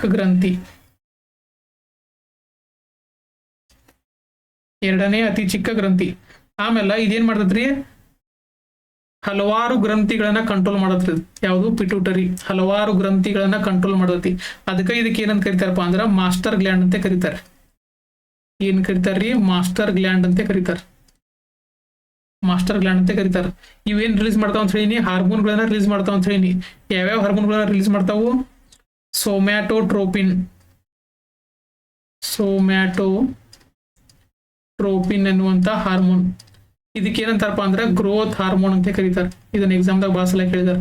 ಗ್ರೋತ್ ಹಾರ್ಮೋನ್ ಅನ್ನ ರಿಲೀಸ್ ಮಾಡುವಂತಹ ಗ್ರಂಥಿ ಯಾವ್ದಂತಂದ್ರ ಪಿಟ್ಯೂಟರಿ ಗ್ರಂಥಿ. ಆ ಹಾರ್ಮೋನ್ ಹೆಸರಿನ ಸೊಮ್ಯಾಟೋಟ್ರೋಪಿನ್ ಅನ್ನುವಂತ ಹಾರ್ಮೋನ್. ಇದೇನ್ ಸೊಮ್ಯಾಟೋಟ್ರೋಪಿನ್ ನೆನಪಿಕೊಳ್ಳಿಕಂದ್ರು ಗ್ರೋತ್ ಹಾರ್ಮೋನ್ ಅನ್ನ ರಿಲೀಸ್ ಮಾಡುವಂತ ಗ್ರಂಥಿ ಯಾವ್ದಂದ್ರೆ ಪಿಟ್ಯೂಟರಿ ಗ್ರಂಥಿ. ಹೈಟ್ ಮನುಷ್ಯನ ಹೈಟ್ ಅನ್ನ ಏನ್ ಮಾಡೋದ್ರಿ ಕಂಟ್ರೋಲ್ ಮಾಡುತ್ತೆ.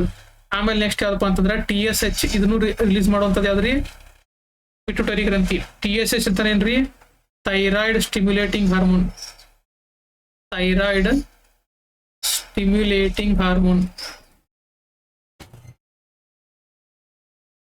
ಅಂದ್ರ ಥೈರಾಯ್ಡ್ ಗ್ಲ್ಯಾಂಡ್ ಅನ್ನ ಏನ್ ಮಾಡತ್ರಿ ಕಂಟ್ರೋಲ್ ಮಾಡತ್ರಿ. ಯಾವುದು ಪಿಟ್ಯೂಟರಿ ಗ್ರಂಥಿ. ಎದ್ರ ಮೂಲಕ ಈ TSH ಅನ್ನುವಂತ ಹಾರ್ಮೋನ್ ಅನ್ನ ರಿಲೀಸ್ ಮಾಡುವುದರ ಮೂಲಕ. TSH ಅಂದ್ರೆ ಏನ್ರಿ ಥೈರಾಯ್ಡ್ ಸ್ಟಿಮ್ಯುಲೇಟಿಂಗ್ ಹಾರ್ಮೋನ್. ನೆಕ್ಸ್ಟ್ ಯಾವ್ದಪ್ಪ ಅಂತಂದ್ರ LH ಅನ್ನುವಂತ ಹಾರ್ಮೋನ್ ಅನ್ನ ರಿಲೀಸ್ ಮಾಡ್ತೈತಿ. LH ಅಂದ್ರೆ ಏನ್ರಿ ಲ್ಯೂಟಿನೈಸಿಂಗ್ ಹಾರ್ಮೋನ್. ಏನ್ ಮಾಡದಪ್ಪ ಇದು ಲ್ಯೂಟಿನೈಸಿಂಗ್ ಹಾರ್ಮೋನ್ ಅಂತಂದ್ರ ಇದು ಸೆಕೆಂಡರಿ ಸೆಕ್ಷುವಲ್ ಆರ್ಗನ್ ಅನ್ನ ಮಹಿಳೆಯರಲ್ಲಿ ಕಂಟ್ರೋಲ್ ಮಾಡುತ್ತೆ. ಮಹಿಳೆಯರಲ್ಲಿ ಸೆಕೆಂಡರಿ ಸೆಕ್ಷುವಲ್ ಆರ್ಗನ್ಸ್ ಅನ್ನ ಕಂಟ್ರೋಲ್ ಮಾಡ್ತತಿ. ಸೆಕೆಂಡರಿ ಸೆಕ್ಷುವಲ್ ಆರ್ಗನ್ಗಳನ್ನ ಕಂಟ್ರೋಲ್ ಮಾಡ್ತತಿ.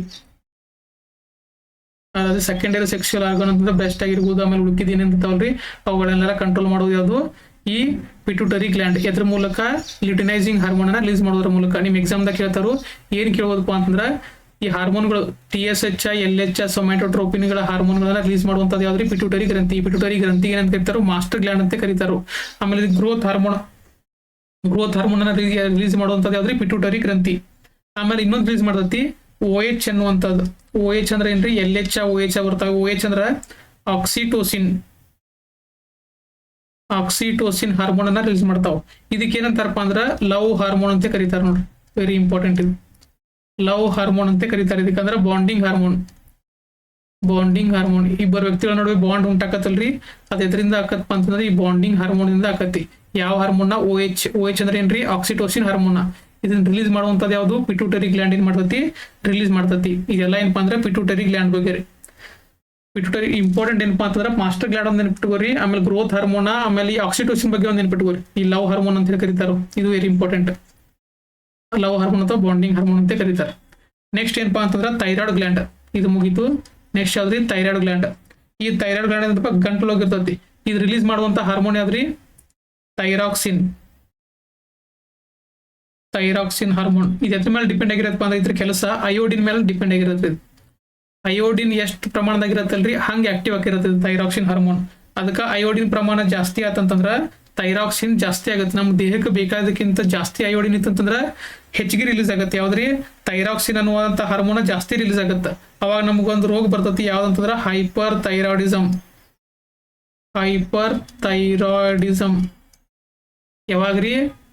ಥೈರಾಕ್ಸಿನ್ ಜಾಸ್ತಿ ರಿಲೀಸ್ ಆದಾಗ. ಯಾವಾಗ ಜಾಸ್ತಿ ರಿಲೀಸ್ ಆಗುತ್ತಾ? ಅಯೋಡಿನ್ ಜಾಸ್ತಿ ರಿಲೀಸ್ ಆತಂದ್ರೆ ಇದು ಜಾಸ್ತಿ ರಿಲೀಸ್ ಆಗುತ್ತೆ. ನಮ್ಮ ದೇಹಕ್ಕೆ ಅವಶ್ಯಕತೆ ಇರೋಕ್ಕಿಂತ ಜಾಸ್ತಿ ರಿಲೀಸ್ ಆತಂತಂದ್ರ.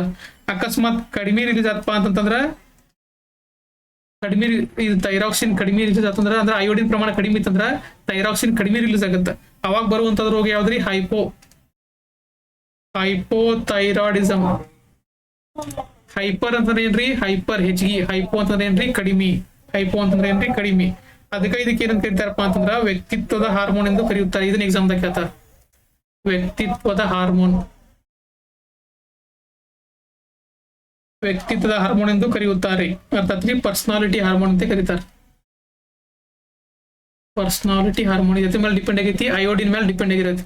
ನೋಡಿ, ನೀವು ಅಯೋಡಿನ್ ಕೊರತೆ ಐತಂತಾರೆ ಹಿಂಗ್ ಗಳಗಂಡ ರೋಗ ಬರುತ್ತೆ ನೋಡ್ರಿ, ಗುಬ್ಬಿದಂಗ್ ಆಗಿರುತ್ತೆ ನೋಡ್ರಿ ಗಂಟಲಿನ ಭಾಗದಲ್ಲಿ. ಅದ ಕಾರಣ ಯಾವ್ದಪ್ಪ ಅಂತಂದ್ರೆ ಇದಾರೆ. ನೆಕ್ಸ್ಟ್ ಯಾವ್ದಪ್ಪ ಅಂತಂದ್ರ ಪ್ಯಾರಾಥೈರಾಯ್ಡ್ ಗ್ಲ್ಯಾಂಡ್. ನೆಕ್ಸ್ಟ್ ಯಾವ್ದ್ರಿ? ಇಲ್ಲೇ ನೋಡ್ರಿ, ಇದ ಗಂಟಲಿನ ಇದು ಮ್ಯಾಗಿನ ಭಾಗದಾಗಿರತ್ತೆ, ಇದು ಒಳಗಿನ ಹಿಂದ್ ಭಾಗದಾಗಿರತ್ರಿ. ಇದ ಪ್ಯಾರಾಥೈರಾಯ್ಡ್. ಪ್ಯಾರಾಥೈರಾಯ್ಡ್ ಅರಾತ್ರಿ ಇದೇನು ಯಾವ ಹಾರ್ಮೋನ್ ರಿಲೀಸ್ ಮಾಡತ್ತಿ? ಸೇಮ್ ಪ್ಯಾರಾಥಾರ್ಮೋನ್ ಅಥವಾ ಪ್ಯಾರಾಥೈರಾಕ್ಸಿನ್. ಪ್ಯಾರಾಥೈರಾಕ್ಸಿನ್ ಹಾರ್ಮೋನ್ ಅನ್ನ ರಿಲೀಸ್ ಮಾಡತ್ತಿ. ಇದ್ರ ಕೆಲಸ ಏನಪ್ಪಾ ಅಂತಂತಂದ್ರ ರಕ್ತ ಮತ್ತು ಬೋನ್ ಅಥವಾ ಮೂಳೆಗಳಲ್ಲಿ ಯಾವ್ದನ್ನ ಕಂಟ್ರೋಲ್ ಮಾಡತ್ತಪ್ಪ ಅಂದ್ರೆ ಕ್ಯಾಲ್ಸಿಯಂ ಪ್ರಮಾಣವನ್ನ ಕಂಟ್ರೋಲ್ ಮಾಡುತ್ತೆ. ರಕ್ತ ಮತ್ತು ಮೂಳೆಗಳಲ್ಲಿ ಕ್ಯಾಲ್ಸಿಯಂ ಪ್ರಮಾಣವನ್ನ ಕಂಟ್ರೋಲ್ ಮಾಡೋದು ಯಾವುದು? Parathyroid gland. ಇದು ರಿಲೀಸ್ ಮಾಡುವಂತ ಹಾರ್ಮೋನ್ ಯಾವ್ದ್ರಿ? ಪ್ಯಾರಾಥೈರಾಕ್ಸಿನ್. ನೆಕ್ಸ್ಟ್ ಯಾವ್ದು ಬರುತ್ತಪ್ಪ ಅಂತಂದ್ರೆ ಥೈಮಸ್ ಗ್ಲ್ಯಾಂಡ್. ನೆಕ್ಸ್ಟ್ ಯಾವ್ದು ಬರುತ್ತೆ? ಇಲ್ಲಿ ನೋಡೋದು ಥೈಮಸ್ ಗ್ಲ್ಯಾಂಡ್. ಥೈಮಸ್ ಗ್ಲ್ಯಾಂಡ್ ಇರತ್ರಿ, ಇಲ್ಲಿ ಹಾರ್ಟ್ ಐತಲ್ರಿ, ಹಾರ್ಟ್ ಇದ್ರ ಬಾಜುನ ತೆಳಗ್ ಹಿಂಭಾಗದಲ್ಲಿ ಬರ್ತೈತಿ. ಇದು ರಿಲೀಸ್ ಮಾಡುವಂತ ಹಾರ್ಮೋನ್ ಯಾವ್ದಪ್ಪ ಅಂತಂದ್ರೆ ಥೈಮೋಸಿನ್. ಥೈಮೋಸಿನ್ ಎನ್ನುವಂತ ಹಾರ್ಮೋನ್ ನ ರಿಲೀಸ್ ಮಾಡತ್ರಿ. ಇದೇನಾಕತ್ರಿ? ವಯಸ್ಸಾದಂತೆ ಇದನ್ನ ಎಕ್ಸಾಮ್ದಾಗ ಕೇಳಿದಾರ ಬಾಳ ಸಲ. ವಯಸ್ಸಾದಂತೆ ಗಾತ್ರ ಚಿಕ್ಕದಾಗುತ್ತಾ ಹೋಗುತ್ತದೆ. ಯಾವ ಗ್ಲ್ಯಾಂಡ?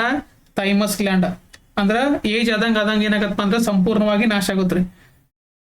ಇದು ಅದಕ್ಕೆ ಚಿಕ್ಕ ಮಕ್ಕಳಲ್ಲಿ ಏನಿರತ್ರಿ? ಇದು ಹೆಚ್ಚಿಗೆ ಇರತ್ರಿ. ಚಿಕ್ಕ ಮಕ್ಕಳಲ್ಲಿ ದೊಡ್ಡದಿರತ್ತದ. ಮತ್ತೆ ಚಿಕ್ಕ ಮಕ್ಕಳಾಗ ಏನ್ ಹೆಲ್ಪ್ ಆಗತ್ತಪ್ಪ ಅಂತಂದ್ರ ಇಮ್ಯುನಿಟಿ.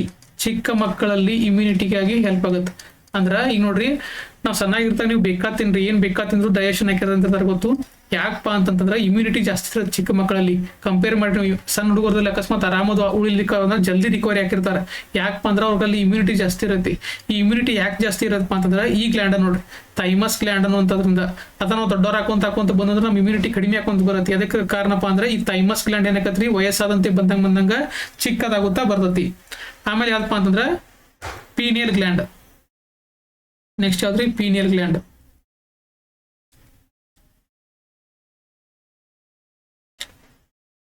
ಡಯಾಗ್ರಾಮ್ ಇದು ಎಲ್ಲಿರತ್ತಪ್ಪ ಅಂತಂದ್ರೆ ಇಲ್ಲೇ ಇರುತ್ತೆ ನೋಡ್ರಿ. ಇದು ಪೀನಿಯಲ್ ಗ್ಲ್ಯಾಂಡ್ ಇರತ್ತಾರ. ಇದು ಬ್ರೇನ್ ದಾಗ ಇರ್ತೈತಿ. ಇದು ಇಲ್ಲಿ ತೋರಿಸಿಲ್ಲದನವ್ರ, ಇಲ್ಲಿ ಪೀನಿಯಲ್ ಗ್ಲ್ಯಾಂಡ್ ಇಲ್ಲೇ ಇರ್ತೈತಿ, ಬ್ರೇನ್ ಒಳಗೆ ಇರ್ತೈತಿ. ಆಮೇಲೆ ಈ ಪೀನಿಯಲ್ ಗ್ಲ್ಯಾಂಡ್ ಯಾವ ಹಾರ್ಮೋನ್ ಅನ್ನ ರಿಲೀಸ್ ಮಾಡದಪ್ಪ ಅಂತಂದ್ರ ಮೆಲಟೋನಿನ್ ಎನ್ನುವಂತ ಹಾರ್ಮೋನ್. ಇದೇನ್ ಮಾಡ್ತದಪ್ಪ ಅಂತಂದ್ರ ನಿದ್ದೆ ಮತ್ತು ಎಚ್ಚರ ಆಗುವುದನ್ನ ಕಂಟ್ರೋಲ್ ಮಾಡುತ್ತೆ. ನಿದ್ದೆ ಮತ್ತು ಎಚ್ಚರಿಕೆಯನ್ನ ಕಂಟ್ರೋಲ್ ಮಾಡುತ್ತದೆ. ಯಾವ್ದ್ರಿ? Pineal gland. ಅದಕ್ಕೆ ಇದಕ್ಕೆ ಏನಂತಾರಪ್ಪ ಅಂತಂದ್ರ ಬಯೋಲಾಜಿಕಲ್ ಕ್ಲಾಕ್ ಅಂತ ಕರೀತಾರೆ. ಇದಕ್ಕೆ ಬಯೋಲಾಜಿಕಲ್ ಕ್ಲಾಕ್ ಅಂದ್ರೆ ಏನ್ರಿದ? ನಮ್ಮ ನಿದ್ದೆ ಮತ್ತೆ ಎಚ್ಚರಿಕೆಯನ್ನ ಕಂಟ್ರೋಲ್ ಮಾಡ್ತೀವಿ. ನಾವು ಯಾವಾಗ ನಿದ್ದೆ ಮಾಡ್ತಿರ್ತೇವೆ, ಆಮೇಲೆ ಯಾವಾಗ ಎಚ್ಚರ ಆಗ್ಬೇಕಂತಲ್ರಿ, ಈ ಗ್ಲ್ಯಾಂಡ್ ಆಕ್ಟಿವ್ ಆದ ಕೂಡ ಹಂಗಾಗತ್ತೆ ನಮಗೆ. ಅದಕ್ಕೆ ಏನಂತಾರು? ಬಯೋಲಾಜಿಕಲ್ ಕ್ಲಾಕ್ ಅಥವಾ ಮಾನವನ ಅಲಾರಾಮ್ ಅಂತ ಕರೀತಾರೆ ಇವ್ರು. ನೆಕ್ಸ್ಟ್ ಗ್ಲ್ಯಾಂಡ್ ಯಾವ್ದಪ್ಪ ಅಂತಂದ್ರೆ ಜನನ ಗ್ರಂಥಿಗಳು. Sex gland. ಇಲ್ಲ ನೋಡ್ರಿ, ಸೆಕ್ಸ್ ಗ್ಲ್ಯಾಂಡ್, ಜನನ ಗ್ರಂಥಿಗಳು. ಇದ್ರೊಳಗೆ ಏನಪ್ಪಾ ಅಂತಂದ್ರೆ ಮೇಲ್ ಗ್ಲ್ಯಾಂಡ್ ಬರ್ತಾವ, ಫಿಮೇಲ್ ಗ್ಲ್ಯಾಂಡ್ ಬರ್ತಾವ. ಮೇಲ್ ಅಂತಂದ್ರೆ ಪುರುಷರಲ್ಲಿ, ಆಮೇಲೆ ಮಹಿಳೆಯರಲ್ಲಿ. ಪುರುಷರಲ್ಲಿ ಯಾವ ಬರ್ತಾವಪ್ಪ ಅಂದ್ರೆ ಮೇಲ್ ಗ್ಲ್ಯಾಂಡ್ ಯಾವ ಬರ್ತಾವ್ರಿ? Testis gland. ಇವೇನ್ ರಿಲೀಸ್ ಮಾಡ್ತಾವಪ್ಪ ಅಂತಂದ್ರೆ ಹಾರ್ಮೋನ್ ಅನ್ನ ಆಂಡ್ರೋಜನ್ ಅನ್ನುವಂತ ಹಾರ್ಮೋನ್ ನ ರಿಲೀಸ್ ಮಾಡ್ತಾವ. ಇವು ಟೆಸ್ಟಿಸ್ ಇವು ಆಂಡ್ರೋಜನ್ ಏನ್ ಮಾಡ್ತಾವಪ್ಪ ಅಂತಂದ್ರೆ ದ್ವಿತೀಯ ಲೈಂಗಿಕ ಲಕ್ಷಣಗಳನ್ನ ಡೆವಲಪ್ ಮಾಡ್ತಾವ. ದ್ವಿತೀಯ ಲೈಂಗಿಕ ಲಕ್ಷಣಗಳು ಸೆಕೆಂಡರಿ ಸೆಕ್ಷುವಲ್ ಕ್ಯಾರೆಕ್ಟರ್. ಏನ್ ದ್ವಿತೀಯ ಲೈಂಗಿಕ ಲಕ್ಷಣ ಅಂತಂದ್ರೆ ಪುರುಷರಲ್ಲಿ ಇವು ಬರ್ತಿರ್ತಾವ ನೋಡ್ರಿ, ಏನವ ಈ ಇದು ಫೇಶಿಯಲ್ ಹೇರ್ ಅಂತಂದ್ರ ಇವು ಏನಪ್ಪಾ ಕೂದ್ಲಾಗ ಗಡ್ಡದು ಬರ್ತಿರ್ತಾವ ನೋಡ್ರಿ, ಆಗಿರ್ಬೋದು, ಆಮೇಲೆ ಕೂದ್ಲಾಗಿರ್ಬೋದು, ಆಮೇಲೆ ವಾಯ್ಸ್, ಆಮೇಲೆ ನಮ್ ಧ್ವನಿ ಏನಾಕಿರತ್ತೆ ಗಡಸ್ ಹಾಕಿರತ್ತೆ ನೋಡ್ರಿ, ಇದಂಗ ಯಾವಾಗ ಆಕತ್ತಪ್ಪ ಅಂತಂದ್ರೆ ಈ ಆಂಡ್ರೋಜನ್ ಅನ್ನುವಂತ ಹಾರ್ಮೋನ್ ರಿಲೀಸ್ ಆದಾಗ. ಎದ್ರಿಂದ ರಿಲೀಸ್ ಆಗತ್ತೆ? ಟೆಸ್ಟಿಸ್ ಇಂದ ರಿಲೀಸ್ ಆಗತ್ತೆ. ದ್ವಿತೀಯ ಲೈಂಗಿಕ ಲಕ್ಷಣಗಳು ಡೆವಲಪ್ ಆಕಾವ. ದ್ವಿತೀಯ ಲೈಂಗಿಕ ಲಕ್ಷಣಗಳು ಅಂತಂದ್ರೇನ್ರಿ, ನಮ್ ಗಡ್ಡದು ಗೊತ್ತಿರ್ತಾವ ಪುರುಷರಲ್ಲಿ ಯಾವಾಗಿರ್ಬೋದು, ಆಮೇಲೆ ವಾಯ್ಸ್ ಡೀಪ್ ಇರುತ್ತೆ, ಇದಾಕತ್ ನೋಡ್ರಿ, ಗಡಸ್ ಹಾಕೊಂತ ಬರುತ್ತಲ್ಲ ಅದರಿಂದ. ಆಮೇಲೆ ಇನ್ನೊಂದು ಹಾರ್ಮೋನ್ ಅನ್ನ ರಿಲೀಸ್ ಮಾಡ್ತತ್ರಿ, ಯಾವುದು ಟೆಸ್ಟಿಸ್. ಯಾವುದು ಯಾವ ಹಾರ್ಮೋನ್ ರಿಲೀಸ್ ಮಾಡ್ತೈತಿ? ಟೆಸ್ಟೋಸ್ಟಿರಾನ್. ಟೆಸ್ಟೋಸ್ಟಿರಾನ್ ಅನ್ನುವಂತ ಹಾರ್ಮೋನ್ ಅನ್ನ ರಿಲೀಸ್ ಮಾಡ್ತೈತಿ.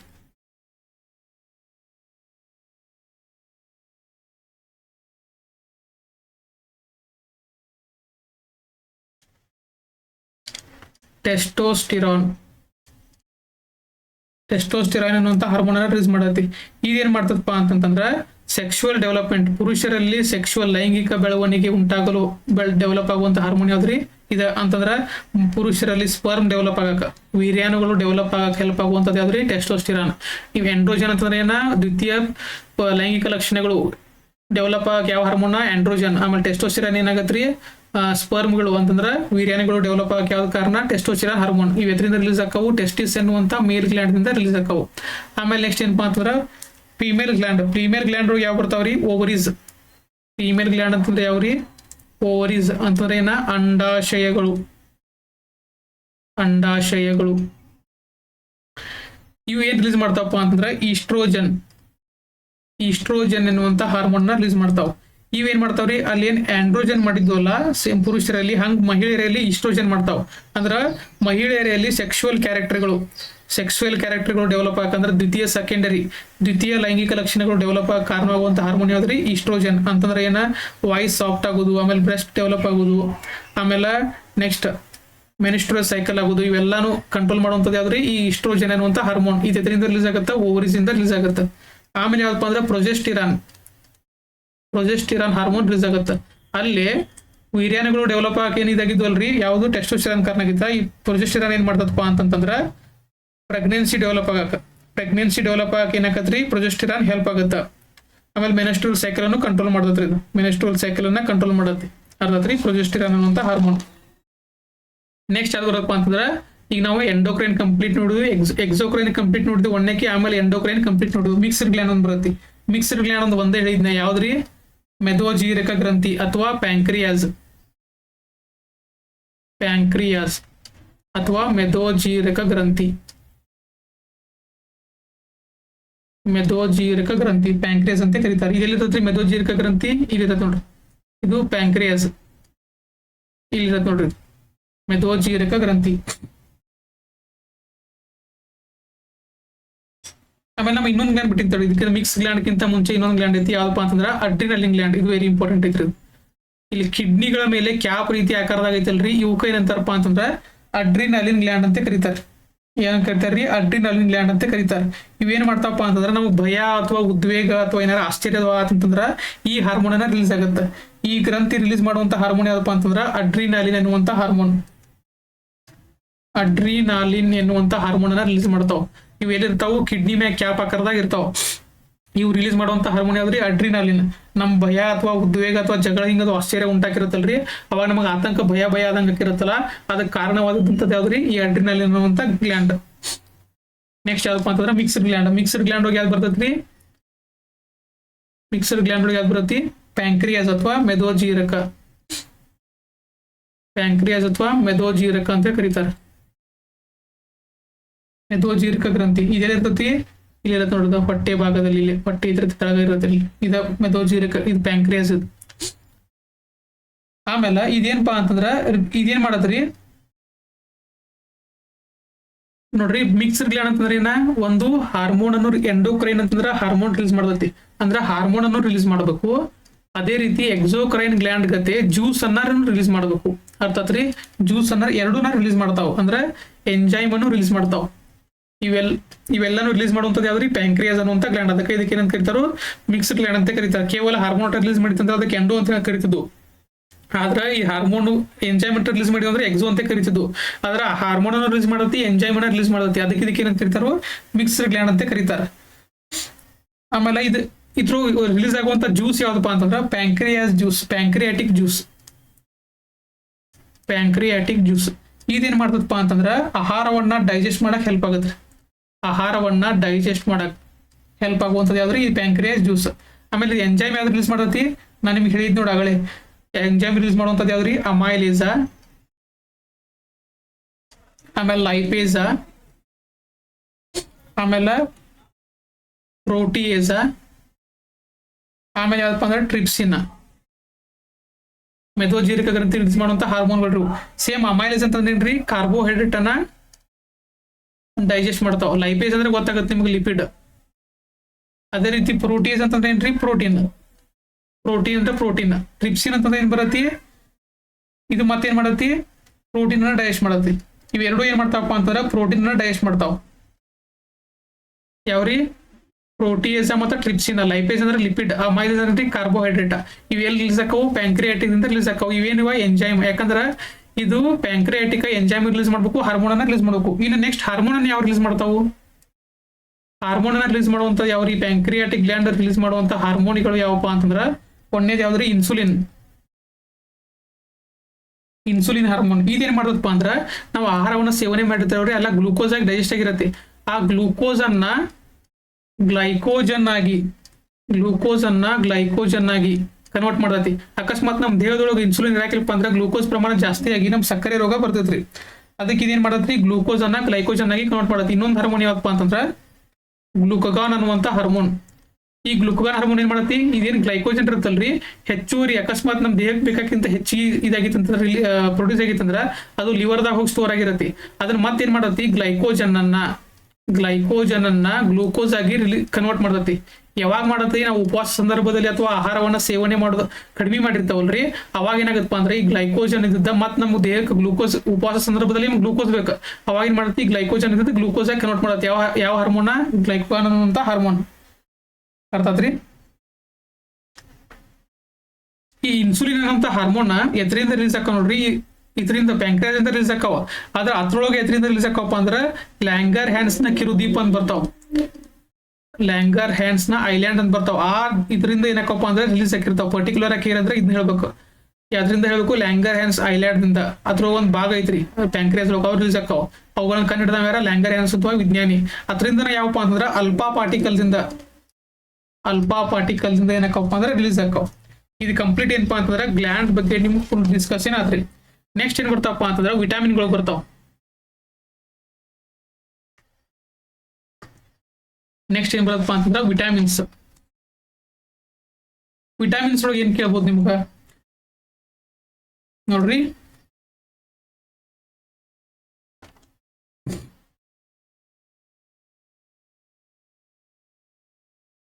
ವಿಟಾಮಿನ್ ಬಗ್ಗೆ ಏನ್ ಕೇಳ್ಬೋದಪ್ಪ ಅಂದ್ರ ವಿಟಾಮಿನ್ ಅನ್ನ ಕಂಡು ಹಿಡಿದಂತ ವ್ಯಕ್ತಿ ಯಾರ?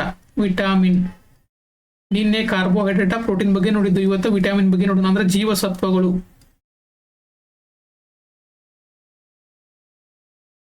ಇವುಗಳನ್ನ ಪರಿಚಯಿಸಿದ ಅಥವಾ ಕಂಡು ಹಿಡಿದ ವಿಜ್ಞಾನಿ ಯಾರ್ರಿ? Kashmir ಪಂಕ್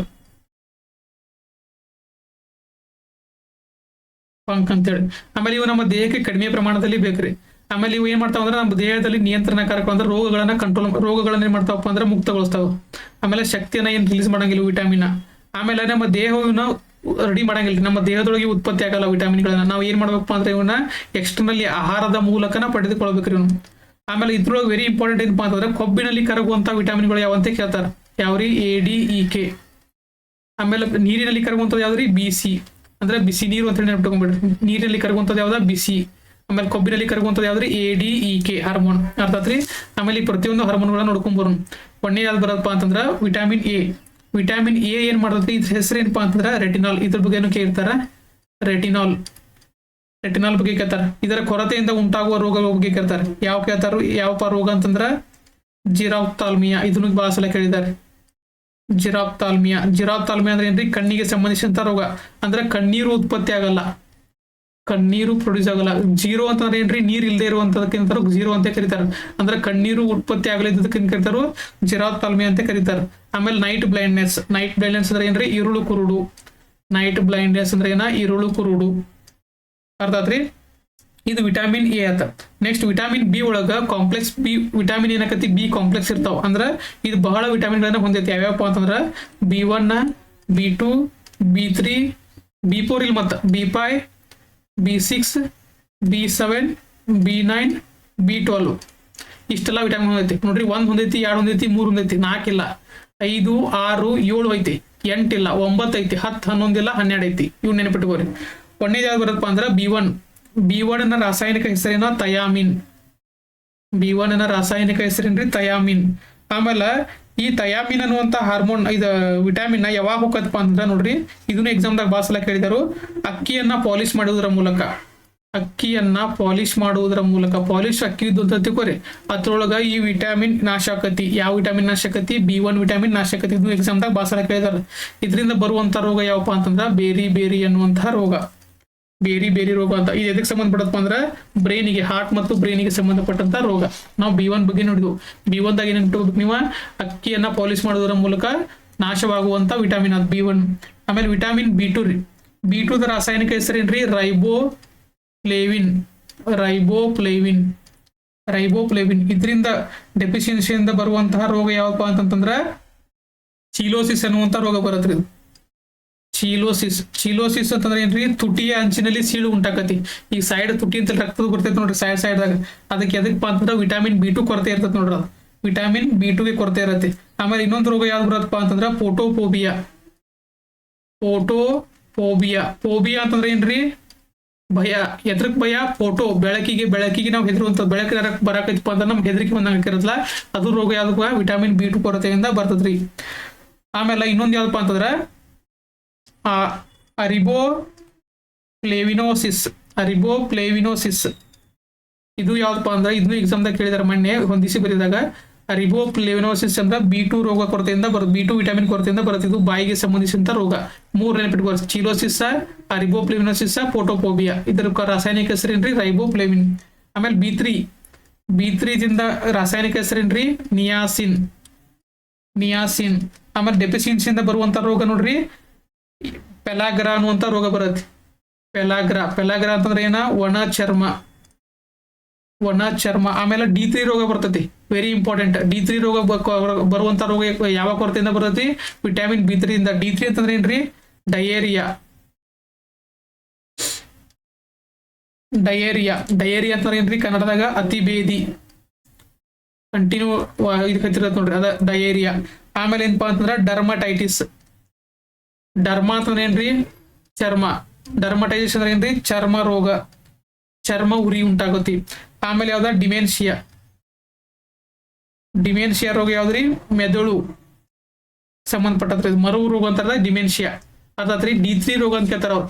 diarrhoea, dermatitis, dementia. ಇದ್ರ ಯಾವ ವಿಟಾಮಿನ್ ಕೊರತೆಯಿಂದ ಬರ್ತಂದ್ರ B3 ವಿಟಾಮಿನ್ ಕೊರತೆಯಿಂದ ಬರ್ತತಿ. ನೆಕ್ಸ್ಟ್ ನೋಡ್ರಿ,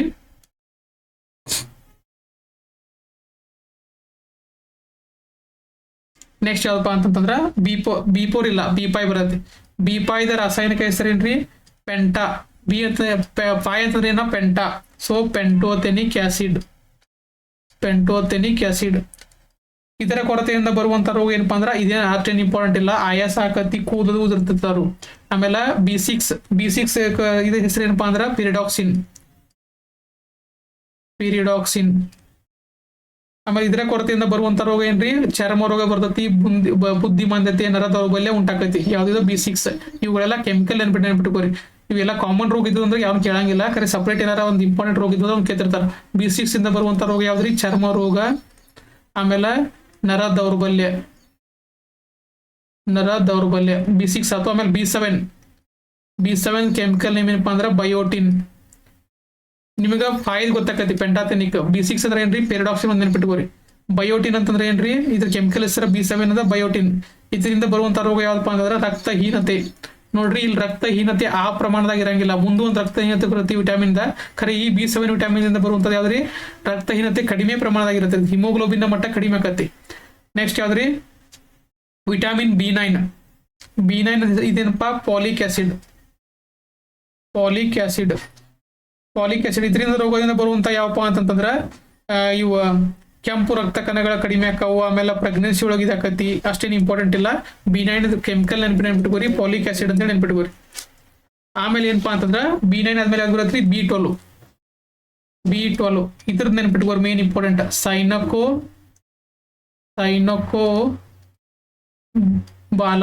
ಸೈನಕೋಬೋಲಾಮಿನ್.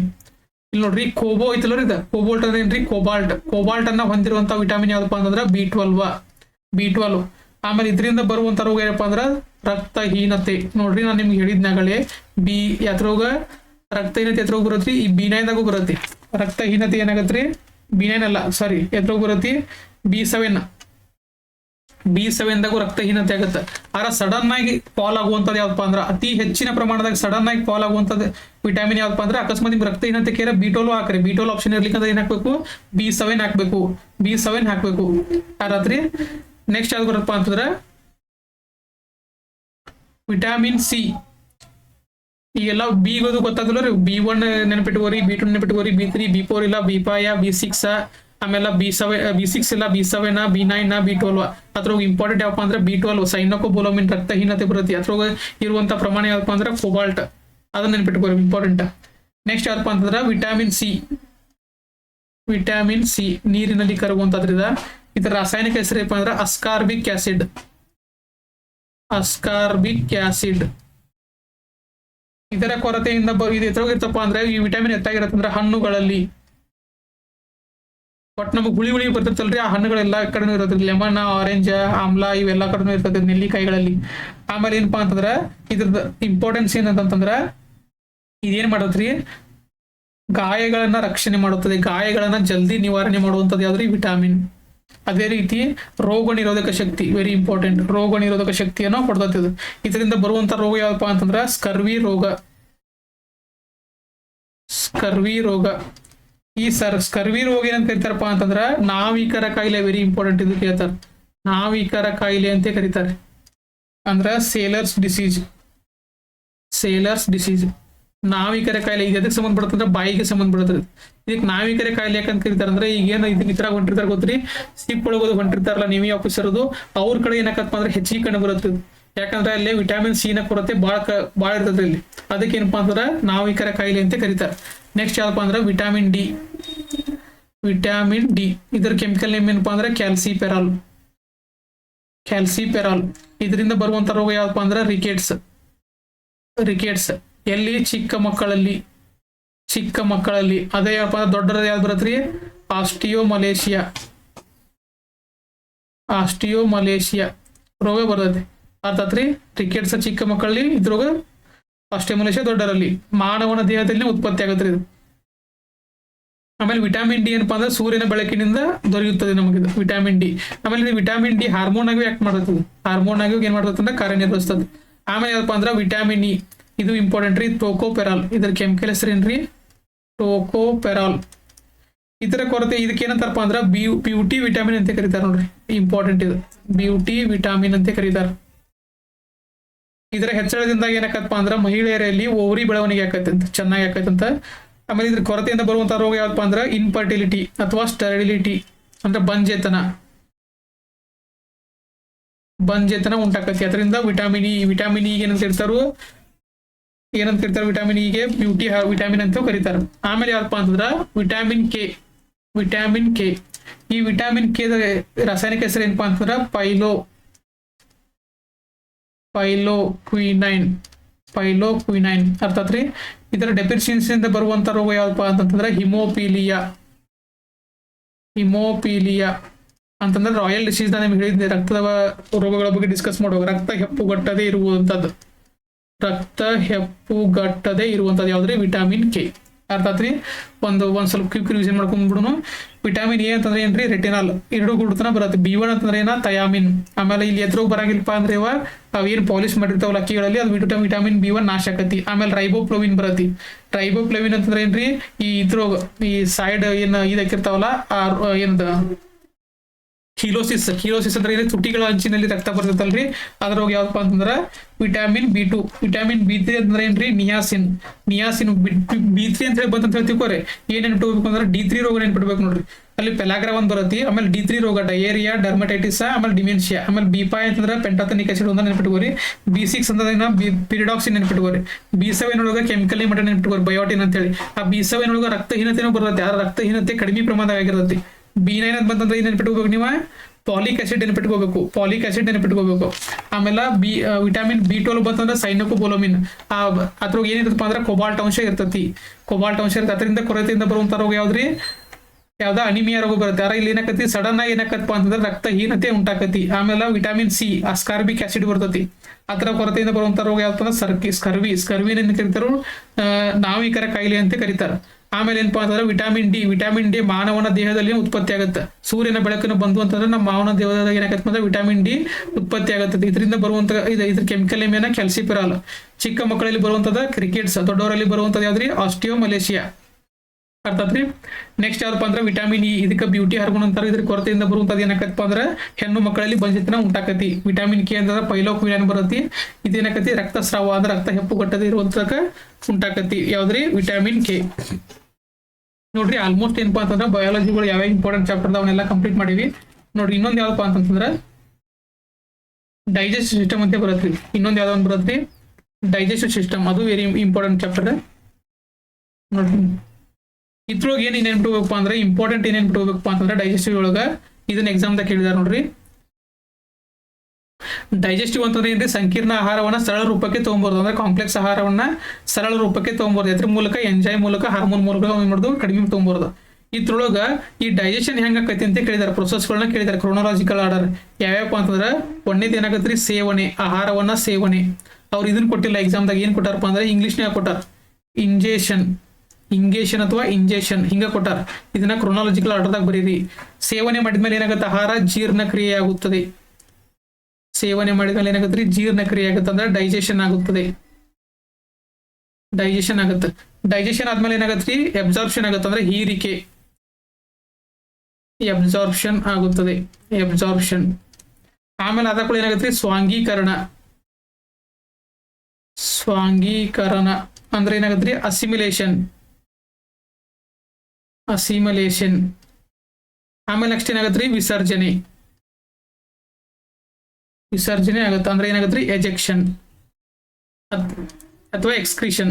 ನೋಡ್ರಿ ಒಂದೇದು ನೆನ್ಪಿಟ್ಕೋಬೇಕು ಅಂದ್ರೆ ಇಂಜೆಕ್ಷನ್ ನೆನ್ಪಿಟ್ಕೋರಿ. ನಿಮಗೆ ಎಜೆಕ್ಷನ್ ಅಂತ ಗೊತ್ತಾಗುತ್ತೆ ಅಂದ್ರೆ ವಿಸರ್ಜನೆ ಅಂತ ಗೊತ್ತಾಗುತ್ತೆ. ಕನ್ನಡದಾಗ ಅಕಸ್ಮಾತ್ ಕೊಟ್ಟಿರ್ಪ ಅಂದ್ರೆ ಆಪ್ಷನ್ದಾಗ ವಿಸರ್ಜನೆ ಗೊತ್ತಾಗುತ್ತೆ. ಆದ್ರೆ ಎರಡನೇ ಯಾವ್ದು ಬರತ್ತಿ ಇಂಗೇಷನ್ ಆದ್ಮೇಲೆ ಆಗೋದು ಯಾವ್ದಪ್ಪ ಅಂದ್ರೆ ಡೈಜೆಷನ್. ಮೊದಲು ಅಬ್ಸಾರ್ಪ್ಷನ್ ಆಗಂಗಿಲ್ಲ, ಮೊದಲು ಡೈಜೆಷನ್ ಆಗುತ್ತೆ. ಆಮೇಲೆ ರಕ್ತದಾಗ ಎಲ್ಲ ಏನಾಗತ್ರಿ ಅಬ್ಸಾರ್ಬ್ ಆಗುತ್ತೆ. ಆಮೇಲೆ ಆಗುತ್ತೆ ಸ್ವಾಂಗೀಕರಣ ಆಗುತ್ತೆ, ಎಲ್ಲಾ ಕಡೆ ಸಪ್ಲೈ ಆಗುತ್ತೆ. ಅರ್ಥಾತ್ರಿ. ಆಮೇಲೆ ಡೈಜೆಷನ್ ಸ್ಟಾರ್ಟ್ ಆಗೋದು ಎಲ್ಲಿಂದ ಸ್ಟಾರ್ಟ್ ಆಗತ್ತಪ್ಪ ಅಂತಂದ್ರೆ ಬಾಯಿಯ ಮೂಲಕ ಸ್ಟಾರ್ಟ್ ಆಗುತ್ತೆ. ಡೈಜೆಷನ್ ಅದನ್ನ ಎಕ್ಸಾಮ್ದಾಗ ಕೇಳಿದ ಡೈಜೆಷನ್ ಪ್ರಕ್ರಿಯೆ ಎಲ್ಲಿಂದ ಸ್ಟಾರ್ಟ್ ಆಗತ್ರಿ ಜೀರ್ಣಕ್ರಿಯೆ ಮೊದಲ ಅಂಗ ಯಾವ್ದಪ್ಪ ಅಂತಂದ್ರೆ ಬಾಯಿ. ಜೀರ್ಣಕ್ರಿಯೆ ಮೊದಲ ಅಂಗ ಯಾವ್ದ್ರಿ ಬಾಯಿ ಒಳಗೆ ಸ್ಟಾರ್ಟ್ ಆಗುತ್ತೆ. ಬಾಯಿ ಒಳಗೆ ಏನಾಗತ್ರಿ ಲಾಲಾರಸ ರಿಲೀಸ್ ಆಗುತ್ತೆ. ಲಾಲಾರಸ ರಿಲೀಸ್ ಆಗುತ್ತೆ. ಅದ್ರೊಳಗೆ ಏನಾಕಿದ್ದು ಅಂತ ನಾವು ಹೇಳಿದ್ವಲ್ಲ ಅಮೈಲೇಜ್ ಹೇಳಿದ್ದು. ಈ ಸಲೈವರಿ ಗ್ಲ್ಯಾಂಡ್ ರಿಲೀಸ್ ಮಾಡುವಂತ ಗ್ಲ್ಯಾಂಡ್ ಬಗ್ಗೆ ಹೇಳುವಾಗ ಹೇಳಿದ್ವಲ್ಲ ಅಮೈಲೇಜ್ ರಿಲೀಸ್ ಆಗುತ್ತೆ. ಈ ಅಮೈಲೇಜ್ ಏನ್ ಮಾಡ್ತತಿ ಸ್ಟಾರ್ಚ್ ಏನ ಕನ್ವರ್ಟ್ ಮಾಡತಿ ಬಹುಶರ್ಕರವನ್ನ ಮಾಲ್ಟೇಸ್ ಆಗಿ ಕನ್ವರ್ಟ್ ಮಾಡ್ತತಿ ಅಂತ ಹೇಳಿದ್ದು. ಇದಕ್ಕೆ ಎತ್ತರೋಗ ಬಾಯಿ ಒಳಗನೆ ಇರೋದು. ಆಮೇಲೆ ಲೈಸೋಸೈಮ್ ಬಗ್ಗೆ ಒಂದು ಹೇಳಿದ್ದು. ಇದೇನ್ ಮಾಡ್ತತಿ ಬ್ಯಾಕ್ಟೀರಿಯಾಗಳನ್ನ ಅಥವಾ ಸೂಕ್ಷ್ಮ ಜೀವಿಗಳನ್ನ ಕೊಲ್ತತಿ. ಆಮೇಲೆ ಇದೇನ್ ಸಲೈವ ಗ್ಲ್ಯಾಂಡ್ ಅಂತ ಬರುತ್ತಲ್ಲ ಇದು ಲಾಲಾರಸವನ್ನ ರಿಲೀಸ್ ಮಾಡ್ತತ್ರಿ. ಇದು ಲಾಲಾರಸ. ಈ ಆಹಾರ ಮತ್ತು ಈ ಲಾಲಾರಸ ಅಥವಾ ನೀರು ಕೂಡಿತಪ್ಪ ಅಂತಂದ್ರ ಲಾಲಾರಸ ಕೂಡಿತಂದ್ರೆ ಇದಕ್ಕೆ ಏನಂತ ಕರಿತಾರೆ ಅಂದ್ರೆ ಬೋಲಸ್ ಅಂತ ಕರೀತಾರೆ. ಇದನ್ನ ಎಕ್ಸಾಮ್ ಅಂತ ಕೇಳಿದಾರೆ. ಬೋಲಸ್ ಅಂದ್ರೆ ಏನ್ರಿ ಬಾಯಿ ಒಳಗಿರುವಂತಹ ಆಹಾರವನ್ನ ಏನ್ ಕರೀತಾರೋ ಬೋಲಸ್ ಅಂತ ಕರೀತಾರೆ. ಆ ಬೋಲಸ್ ಎದ್ರಿಂದ ಆಗಿರ್ತತಿ ಆಹಾರ ಮತ್ತು ಲಾಲಾರಸರಿಂದ ಆಗಿರ್ತತಿ. ಬಾಯಿ ಒಳಗ ಸಲೈವ ಗ್ಲ್ಯಾಂಡ್ ಇರ್ತಾವು. ಅವು ಏನೇನು ರಿಲೀಸ್ ಮಾಡ್ತಾವ ಅಂದ್ರೆ ಲಾಲಾರಸವನ್ನ ರಿಲೀಸ್ ಮಾಡ್ತಾವು, ಲೈಸೋಸೈಮ್ ರಿಲೀಸ್ ಮಾಡ್ತಾವು, ಅಮೈಲೇಸ್ ಅನ್ನ ರಿಲೀಸ್ ಮಾಡ್ತಾವು. ಅಮೈಲೇಸ್ ಏನ್ ಮಾಡ್ತತಿ ಬಹುಶರ್ಕರವನ್ನ ದ್ವಿಶರ್ಕರ ಮಾಡತಿ. ಲೈಸೋಸೈಮ್ ಏನ್ ಮಾಡ್ತತಿ ಸೂಕ್ಷ್ಮ ಜೀವಿಗಳನ್ನ ಕೊಲ್ತತಿ. ಆಮೇಲೆ ಲಾಲಾರಸ ಏನ್ ಮಾಡತಿ ಆಹಾರ ಜೊತೆ ಏನಕತಿ ಮಿಕ್ಸ್ ಆಕತಿ, ನುಂಗಲು ಸಹಾಯವಾಕತಿ. ಆಮೇಲೆ ಇದ್ರಾಗ ಇನ್ನೊಂದು ಕೇಳಿದಾರ, ಇದೇನು ಬೋಲಸ್ ರೆಡಿ ಆತಲ್ರಿ, ಈ ಬೋಲಸ್ ಏನಾಗ್ಬೇಕು ಈಗ ನೆಕ್ಸ್ಟ್ ಜಠರಕ್ಕೆ ಹೋಗ್ಬೇಕು, ಸ್ಟಮಕ್ ಹೋಗ್ಬೇಕು. ಅದ್ ಹೆಂಗ್ ಹೋಗಪ್ಪ ಅಂದ್ರ ಅನ್ನನಾಳದ ಮೂಲಕ. ಈಗ ಆಹಾರ ಹಿಂಗ್ ರೆಡಿ ಆಗೈತಿ, ಈ ಅನ್ನನಾಳದ ಮೂಲಕ ಹೋಗ್ಬೇಕು. ಅಂದ್ರೆ ಅನ್ನನಾಳ ಏನಾಗ್ಬೇಕ್ರಿ, ಹಿಗ್ಗುದು ಕುಗ್ಗುದು ಆಗ್ಬೇಕು. ಅಂದ್ರೆ ಹಿಗ್ಗುದು ಕುಗ್ಗುದು ಆಗ್ಬೇಕು, ರಿಲ್ಯಾಕ್ಸೇಷನ್ ಮತ್ತು ಕಾಂಟ್ರಾಕ್ಷನ್ ಆಗ್ಬೇಕು. ಅದಕ್ಕೆ ಏನಂತ ಕರೀತಾರಪ್ಪ ಅಂದ್ರ ಪೆರಿಸ್ಟಾಲಿಸಿಸ್ ಮೂವ್ಮೆಂಟ್ ಅಂತ ಕರೀತಾರೆ. ಇದನ್ನ ಎಕ್ಸಾಮ್ದಾಗ ಕೇಳಿದಾರೆ, ಪೆರಿಸ್ಟಾಲಿಸಿಸ್ ಮೂವ್ಮೆಂಟ್. ಪೆರಿಸ್ಟಾಲಿಸಿಸ್ ಮೂವ್ಮೆಂಟ್ ಅಂದ್ರೆ ಏನ್ರಿ, ಇಲ್ಲೇನು ಬೋಲಸ್ ರೆಡಿ ಆಗಿರುತ್ತಲ್ಲ ಆಹಾರ, ಅದು ಅನ್ನನಾಳದ ಮೂಲಕ ಸ್ಟಮಕ್ಕಿಗೆ ಹೋಗ್ಬೇಕು. ಅವಾಗ ಹೋಗುವಾಗ ಈ ಅನ್ನನಾಳ ಹಿಗ್ಗುದು ಕುಗ್ಗುದು ಆಗುತ್ತಲ್ಲ, ಅದಕ್ಕೆ ಏನಂತ ಕರೀತಾರು, ಯಾವ ಮೂವ್ಮೆಂಟ್ ಅಂತ ಕರೀತಾರು, ಪೆರಿಸ್ಟಾಲಿಸಿಸ್ ಮೂವ್ಮೆಂಟ್ ಅಂತ ಕರೀತಾರೆ. ನೆಕ್ಸ್ಟ್ ಯಾವ್ದು ಬರಪ್ಪ ಅಂತಂದ್ರೆ ಹ್ಯೂಮನ್ ಟೀತ್ ಬಗ್ಗೆ ಎಕ್ಸಾಮ್ ದಾಗ ಕೇಳಿದಾರೆ. ಟೀತ್ ಬಗ್ಗೆ ಅಧ್ಯಯನ ಮಾಡುವಂತದ್ದು, ಹಲ್ಲುಗಳ ಬಗ್ಗೆ ಅಧ್ಯಯನ ಮಾಡುವಂತದಕ್ಕೆ ಏನಂತ ಕರೀತಾರು, ಓಡೋಂಟಾಲಜಿ ಅಂತ ಕರೀತಾರೆ. ಓಡೋಂಟಾಲಜಿ ಅಂತ ಕರೀತಾರೆ. ಆಮೇಲೆ ಹಲ್ಲುಗಳನ್ನ 4 ಭಾಗ ಬರ್ತಾವ್ರಿ. ಯಾವ್ಯಾವಪ್ಪ ಅಂತಂದ್ರ ಬಾಚಿ ಹಲ್ಲುಗಳು. ಬಾಚಿ ಹಲ್ಲು ಅಂದ್ರೆ ಏನ್ರಿ, ಇನ್ಸೀಸರ್. ಆಮೇಲೆ ಕೋರೆ ಹಲ್ಲುಗಳು ಇದಕ್ಕೇನಂತಾರು ಕೆನೈನ್ ಅಂತ ಕರೀತಾರ, ಕೆನೈನ್. ಆಮೇಲೆ ನೆಕ್ಸ್ಟ್ ಯಾವ್ದು ಬರಪ್ಪ ಅಂತಂದ್ರೆ ಮುಂದವಡೆ ಅಂತಂದ್ರೆ ಏನ್ರಿ, ಪ್ರೀಮೋಲಾರ್. ಆಮೇಲೆ ಯಾವ್ದು ಬರುತ್ತೆ, ದವಡೆ ಹಲ್ಲುಗಳು. ಇದ್ರಾಗ ಎಕ್ಸಾಮ್ದಾಗ ಏನ್ ಕೇಳೋದಪ್ಪ ಅಂದ್ರೆ ಈ ಹಲ್ಲಿನ ಸೂತ್ರ ಕೇಳ್ತಾರೆ. ಅಂದ್ರೆ ಇನ್ ಸೀಸರ್ ಎಷ್ಟು ಇರ್ತಾವಪ್ಪ ಅಂದ್ರೆ 2 ಇರ್ತಾವ್ರಿ. ಕೆನೈನ್ ಇರ್ತಂದ್ರೆ 1 ಇರ್ತತಿ. ಮುಂದವಡೆ ಎಷ್ಟು ಇರ್ತಾವಪ್ಪ ಅಂದ್ರೆ 2 ಇರ್ತಾವ. ಆಮೇಲೆ ಮೋಲಾರ್ ದವಡೆ ಎಷ್ಟು ಇರ್ತಾವ ಅಂದ್ರೆ 3 ಇರ್ತಾವ. ಅಂದ್ರ 2 1 2 3 ಇಷ್ಟು ಹಲ್ಲುಗಳು ಇರ್ತಾವ. ಇದ್ರ ಅರ್ಥ ಏನಪ್ಪಾ ಅಂದ್ರೆ ಒಂದು ಭಾಗ, ಈಗ ಈ ಹಲ್ಲಿನ ದವಡೆ ಇರತ್ತ ಅಂತ ಹೇಳ್ತಿಕೋರಿ, ಇವೇನ್ ಇರ್ತಾವ ಅಂದ್ರೆ ಮ್ಯಾಗೂ ಇರ್ತಾವ ಕೆಳಗೂ ಇರ್ತಾವ. ಅರ್ಥಾತ್ರಿ, ಮ್ಯಾಗೂ ಇರ್ತಾವ ಕೆಳಗೂ ಇರ್ತಾವ. ಹಂಗೇನಪ್ಪಾ ಅಂತಂದ್ರೆ ಇಲ್ಲಿ ಸೈಡು ಇರ್ತಾವ. ಹಂಗೇನಪ್ಪಾ ಅಂತಂದ್ರ ಒಂದು ಭಾಗದಾಗ ಬರೇ ಕೇವಲ ಬಾಯಿನ 4 ಭಾಗ ಮಾಡಿದಂದ್ರೆ ಈ ಒಂದು ಭಾಗದಾಗ 2 ಏನಿರ್ತಾವು ಬಾಚಿಯಲ್ಲಿ ಇರ್ತಾವು, 1 ಕೊರೆಯಲ್ಲಿ ಇರ್ತತಿ, 1 2 ಮುಂದೆಳವೆ ಇರ್ತಾವು, 3 ದವಡೆ ಇರ್ತಾವ. ಹಂಗ ಈ 4 ಭಾಗದಾಗ ಇರ್ತಾವ. ಅಂದ್ರೆ ಇವ್ 4ಲಿ ಗುಣಾಕಾರ ಮಾಡಿ ರೇಟ್ ಆಕತಿ ಎಲ್ಲವನ್ನ 32 ಹಲ್ಲಕ್ಕಾವ್ ನೋಡ್ರಿ. 4 2 8 4 4 2 8 4 3 12 ಅಷ್ಟು ಕುಡ್ಸ್ರಿ ಎಷ್ಟಾಕವು, 32 ಹಲ್ಲಕ್ಕಾವ್. ದೊಡ್ಡವರಲ್ಲಿ ಹಲ್ಲಿನ ಸೂತ್ರ ಅಂತ ಏನ್ ಹೇಳ್ಬೇಕು, 2 1 2 3. ಅಂದ್ರೆ ಅವ್ರು ಏನ್ ಕೊಡ್ತಾರೆ, ಮೊದಲು ಬರುವಂತ ಯಾವ್ದ್ರಿ ಬಾಚಿ ಹಲ್ಲುಗಳು, ಆಮೇಲೆ ಬರುವಂತದ್ದು ಕೋರೆ ಹಲ್ಲುಗಳು. ಚೂಪ್ ಇರೋದೇನ್ರಿ ಕೋರೆ ಹಲ್ಲುಗಳು, ಆಮೇಲೆ ಮುಂದವಡೆ, ಆಮೇಲೆ ಮೋಲಾರ. ಅದ ಚಿಕ್ಕ ಮಕ್ಕಳಲ್ಲಿ ಕೇಳ್ತಾರೆ ನೋಡಿ. ನಾನು ಲಾಸ್ಟ್ ಡಿಸ್ಕಸ್ ಮಾಡುವಾಗ ಡೈಜೆಸ್ಟಿವ್ ಸಿಸ್ಟಮ್ ಡಿಸ್ಕಸ್ ಮಾಡತ್ತಿಲ್ಲ, ಅಲ್ಲೊಂದು ಸ್ವಲ್ಪ ಮಿಸ್ಟೇಕ್ ಹೇಳಿದ್ನಿ. ಚಿಕ್ಕ ಮಕ್ಕಳಲ್ಲಿ ಸೂತ್ರ ಏನಕ್ಕಪ್ಪ ಅಂದ್ರೆ 2 1 0 2. 2 1 ಏನಪ್ಪಾ ಅಂದ್ರೆ 0 2. ಅಲ್ಲಿ ಇರ್ತಾವ ಅಂದ್ರೆ ಚಿಕ್ಕ ಮಕ್ಕಳಲ್ಲಿ ಕೇವಲ 20 ಇರ್ತಾವ. ನಾ ಲಾಸ್ಟ್ ಈ ತರ ಹೇಳಿದ್ನಿ, ಒಬ್ರು ಕಮೆಂಟ್ ಮಾಡಿ ಹೇಳಿದ್ರು. ಅಲ್ಲೇ 2 1 0 2. ನಾಳೆ ಏನ್ ಹೇಳಿದ್ನಪ್ಪ ಅಂದ್ರೆ 2 1 2 0 ಅಂತ ಹೇಳಿದ್ನಿ, ಅದು ತಪ್ಪೈತ್ರಿ. 2 1 2 0 ತಪ್ಪೈತಿ. ಅದೇನಪ್ಪಾ ಅಂದ್ರೆ 2 1 0 2 ಆಗ್ಬೇಕು. 2 1 0 2 ಅಂತಂದ್ರ ಅಲ್ಲಿ ಚಿಕ್ಕ ಮಕ್ಕಳಲ್ಲಿ ಯಾವ ಹಲ್ಲು ಇರಂಗಿಲ್ಲಪ್ಪ ಅಂತಂದ್ರೆ, ಚಿಕ್ಕ ಮಕ್ಕಳಲ್ಲಿ ಪ್ರೀಮೋಲಾರ್ ಹಲ್ಲುಗಳು ಇರಂಗಿಲ್ಲ. ಅಂದ್ರೆ ಟೋಟಲ್ ಏನಪ್ಪಾ ಅಂದ್ರೆ 4ರಲ್ಲಿ ಗುಣಾಕಾರ ಮಾಡ್ರೆ 20 ಹಲ್ಲುಗಳು ಹಾಕಾವ್. ಆಮೇಲೆ ಇವಕ್ಕೆ ಏನಂತ ಕರೀತಾರಪ್ಪ ಅಂದ್ರೆ ಬುದ್ಧಿವಂತಿಕೆ ಹಲ್ಲು ಅಂತ ಕರೀತಾರೆ, ವಿಸ್ಡಮ್ ಟೀತ್. ಇವ್ ಯಾವಾಗ ಬರ್ತಾವ ಅಂದ್ರೆ 17ರಿಂದ 25 ವಯಸ್ಸು ತನಕ ಬರ್ತಾವ್ರಿ. ಯಾವ್ರಿ, ದವಡೆ ಹಲ್ಲುಗಳು. ಅದಕ್ಕೆ ಏನಂತ ಕರೀತಾರಪ್ಪ ಅಂದ್ರೆ ಬುದ್ಧಿವಂತಿಕೆ ಹಲ್ಲು ಅಂತ ಕರೀತಾರೆ. ನೆಕ್ಸ್ಟ್ ಏನಾಕತ್ರಿ, ಆಹಾರ ಅನ್ನನಾಳ ಮೂಲಕ ಬರುತ್ತೆ. ಅನ್ನನಾಳದ ಮೂಲಕ ಬರೋದಕ್ಕೆ ಏನಂತಾರೆ, ಇಸೋಫೇಗಸ್ ಅಂತ ಕರೀತಾರೆ. ಆಮೇಲೆ ಏನಾಕತ್ರಿ, ಈ ಪೆರಿಸ್ಟಾಲಿಸಿಸ್ ಮೂವ್ಮೆಂಟ್ ಮೂಲಕ ಸ್ಟಮಕ್ಕಿಗೆ ಬರುತ್ತೆ. ಸ್ಟಮಕ್ ಒಳಗೆ ಏನಾಕತ್ರಿ, ಆಹಾರ ಏನಾಕತ್ರಿ, ಅಲ್ಲಿ ಏನೇನ್ ರಿಲೀಸ್ ಆಕಾವ ಅಂತ ಹೇಳಿದ್ನಿ ನಿಮ್ಗೆ, HCl ರಿಲೀಸ್ ಆಕದ ಅಂತ ಹೇಳಿದ್ನಿ. ಈ HCl ಏನ್ ಮಾಡತ್ರಿ, ಅಲ್ಲಿರುವಂತ ಸೂಕ್ಷ್ಮ ಜೀವಿಗಳನ್ನ ಕೊಲ್ತತಿ. ಆಮೇಲೆ ಎಂಜೈಮ್ ಯಾವ ರಿಲೀಸ್ ಆಕಾವ ಅಂತ ಹೇಳಿದ್ನ ನಿಮ್ಗೆ, ಪೆಪ್ಸಿನ. ಆಮೇಲೆ ಏನ್ ಹೇಳಿದ್ನಿ, ಪೆಪ್ಸಿನ, ಆಮೇಲೆ ಅಮೈಲೇಜ, ಆಮೇಲೆ ಲೈಪೇಜ, ಇವೆಲ್ಲಾನು ರಿಲೀಸ್ ಆಕಾವ ಅಂತ ಹೇಳಿದ್ನಿ. ಹೋಗಿದ ಗ್ಯಾಸ್ಟ್ರಿಕ್ ಜ್ಯೂಸ್ ಒಳಗೆ. ಆಮೇಲೆ ಇನ್ನೊಂದು ಹೇಳಿದ್ನಿ, ರೆನಿನ್ ಅನ್ನು ಹೇಳಿದ್ನಿ. ರೆನಿನ್ ಅಂತ ಏನಾಗತ್ರಿ, ಚಿಕ್ಕ ಮಕ್ಕಳಲ್ಲಿ ಹಾಲದು ಡೈಜೆಷನ್ ಆಗ್ಲಿಕ್ಕೆ ಅಂತ ಏನಾಗತ್ರಿ, ಮೊಸರ ಕನ್ವರ್ಟ್ ಆಕದ ಅಂತ ಹೇಳಿದ್ನಿ. ಈ ಪೆಪ್ಸಿನ್ ಏನಾಕತ್ರಿ, ಪ್ರೋಟೀನ್ ಅನ್ನ ಡೈಜೆಷನ್ ಮಾಡತ್ತಿ. ಅಮೈಲೇಜ್ ಏನ್ ಮಾಡತ್ತಿ, ಕಾರ್ಬೋಹೈಡ್ರೇಟ್ ಅನ್ನ ರಿಲೀಸ್ ಮಾಡತ್ತಿ, ಡೈಜೆಷನ್ ಮಾಡತ್ತ. ಲೈಪೇಜ್ ಏನ್ ಮಾಡತ್ತಿ, ಲಿಪಿಡ್ ಅನ್ನ ಡೈಜೆಷನ್ ಮಾಡತ್ತ. ಅರ್ಥಾತ್ರಿ, ಇವೆಲ್ಲ ಏನಪ್ಪಾ ಅಂದ್ರೆ ಸ್ಟಮಕ್ ಒಳಗೆ ಹಾಕಾವ್. ಪೆಪ್ಸಿನ, ಅಮೈಲೇಜ, ಲೈಪೇಜ್ ಅಂತ ಹೇಳಿ. ನೆಕ್ಸ್ಟ್ ಏನಾಕತ್ತಪ್ಪ ಅಂದ್ರೆ ಸಣ್ಣ ಕರುಳು, ಸ್ಮಾಲ್ ಇಂಟೆಸ್ಟೈನ್ ಬರುತ್ತೆ. ಸ್ಮಾಲ್ ಇಂಟೆಸ್ಟೈನ್ ಒಳಗೆ ಏನಪ್ಪಾ ಅಂತಂದ್ರೆ ಅದ್ರೊಳಗೆ ನೆನ್ಪಿಡ್ಬೇಕು, ಆಹಾರ ಕಂಪ್ಲೀಟ್ ಡೈಜೆಷನ್ ಆಗೋದು ಎಲ್ಲಿಪ್ಪ ಅಂತಂದ್ರೆ ಸಣ್ಣ ಕರುಳಿನಲ್ಲಿ. ಇದ್ರ ಬಗ್ಗೆ ಕೇಳ್ತಾರ. ಇದು ಸಣ್ಣ ಕರುಳು ಐತಲ್ರಿ, ಸಣ್ಣ ಕರುಳಿನ ಡೈಜೆಷನ್ ಆಗುತ್ತೆ ನೋಡ್ರಿ. ಸಣ್ಣ ಕರುಳು ಉದ್ದ ಜಾಸ್ತಿ ಇರತ್ತೆ. ಆದ್ರ ಸಣ್ಣ ಕರುಳಿನ ಉದ್ದ ಎಷ್ಟು ಇರತ್ತೆ, 6 ಮೀಟರ್ ಇರ್ತತಿ. ದೊಡ್ಡ ಕರುಳಿನ ಎಷ್ಟು ಇರತ್ರಿ, 1.5 ಮೀಟರ್ ಇರತ್ತೆ. ಮತ್ತೆ ಇದಕ್ಕೆ ದೊಡ್ಡ ಕರುಳು ಯಾಕಂತ ಕರಿತಾರಪ್ಪ ಅಂದ್ರೆ ಇದ್ರ ವ್ಯಾಸ ಏನಾಗತ್ರಿ, ಜಾಸ್ತಿ ಇರತ್ತೆ. ವ್ಯಾಸ ಜಾಸ್ತಿ ಇರುತ್ತೆ ಅದಕ್ಕಿಂತ, ಸಣ್ಣ ಕರುಳಿಗಿಂತ. ಅದಕ್ಕೆ ಇದಕ್ಕೆ ದೊಡ್ಡ ಕರುಳು ಅಂತ ಕರೀತಾರೆ. ಆಮೇಲೆ ಆಹಾರದಲ್ಲಿ ಕಂಪ್ಲೀಟ್ ಡೈಜೆಷನ್ ಆಗೋದು ಯಾವ್ದ್ರಿ, ಸಣ್ಣ ಕರುಳಿನಲ್ಲಿ. ಆಮೇಲೆ ಈ ಸ್ಮಾಲ್ ಇಂಟೆಸ್ಟೈನ್, ಸಣ್ಣ ಕರುಳೊಳಗೆ 3 ಭಾಗ ಬರ್ತಾವ. ಯಾವಪ್ಪ ಅಂತಂದ್ರೆ ಡಿಯೋಡಿನಮ್,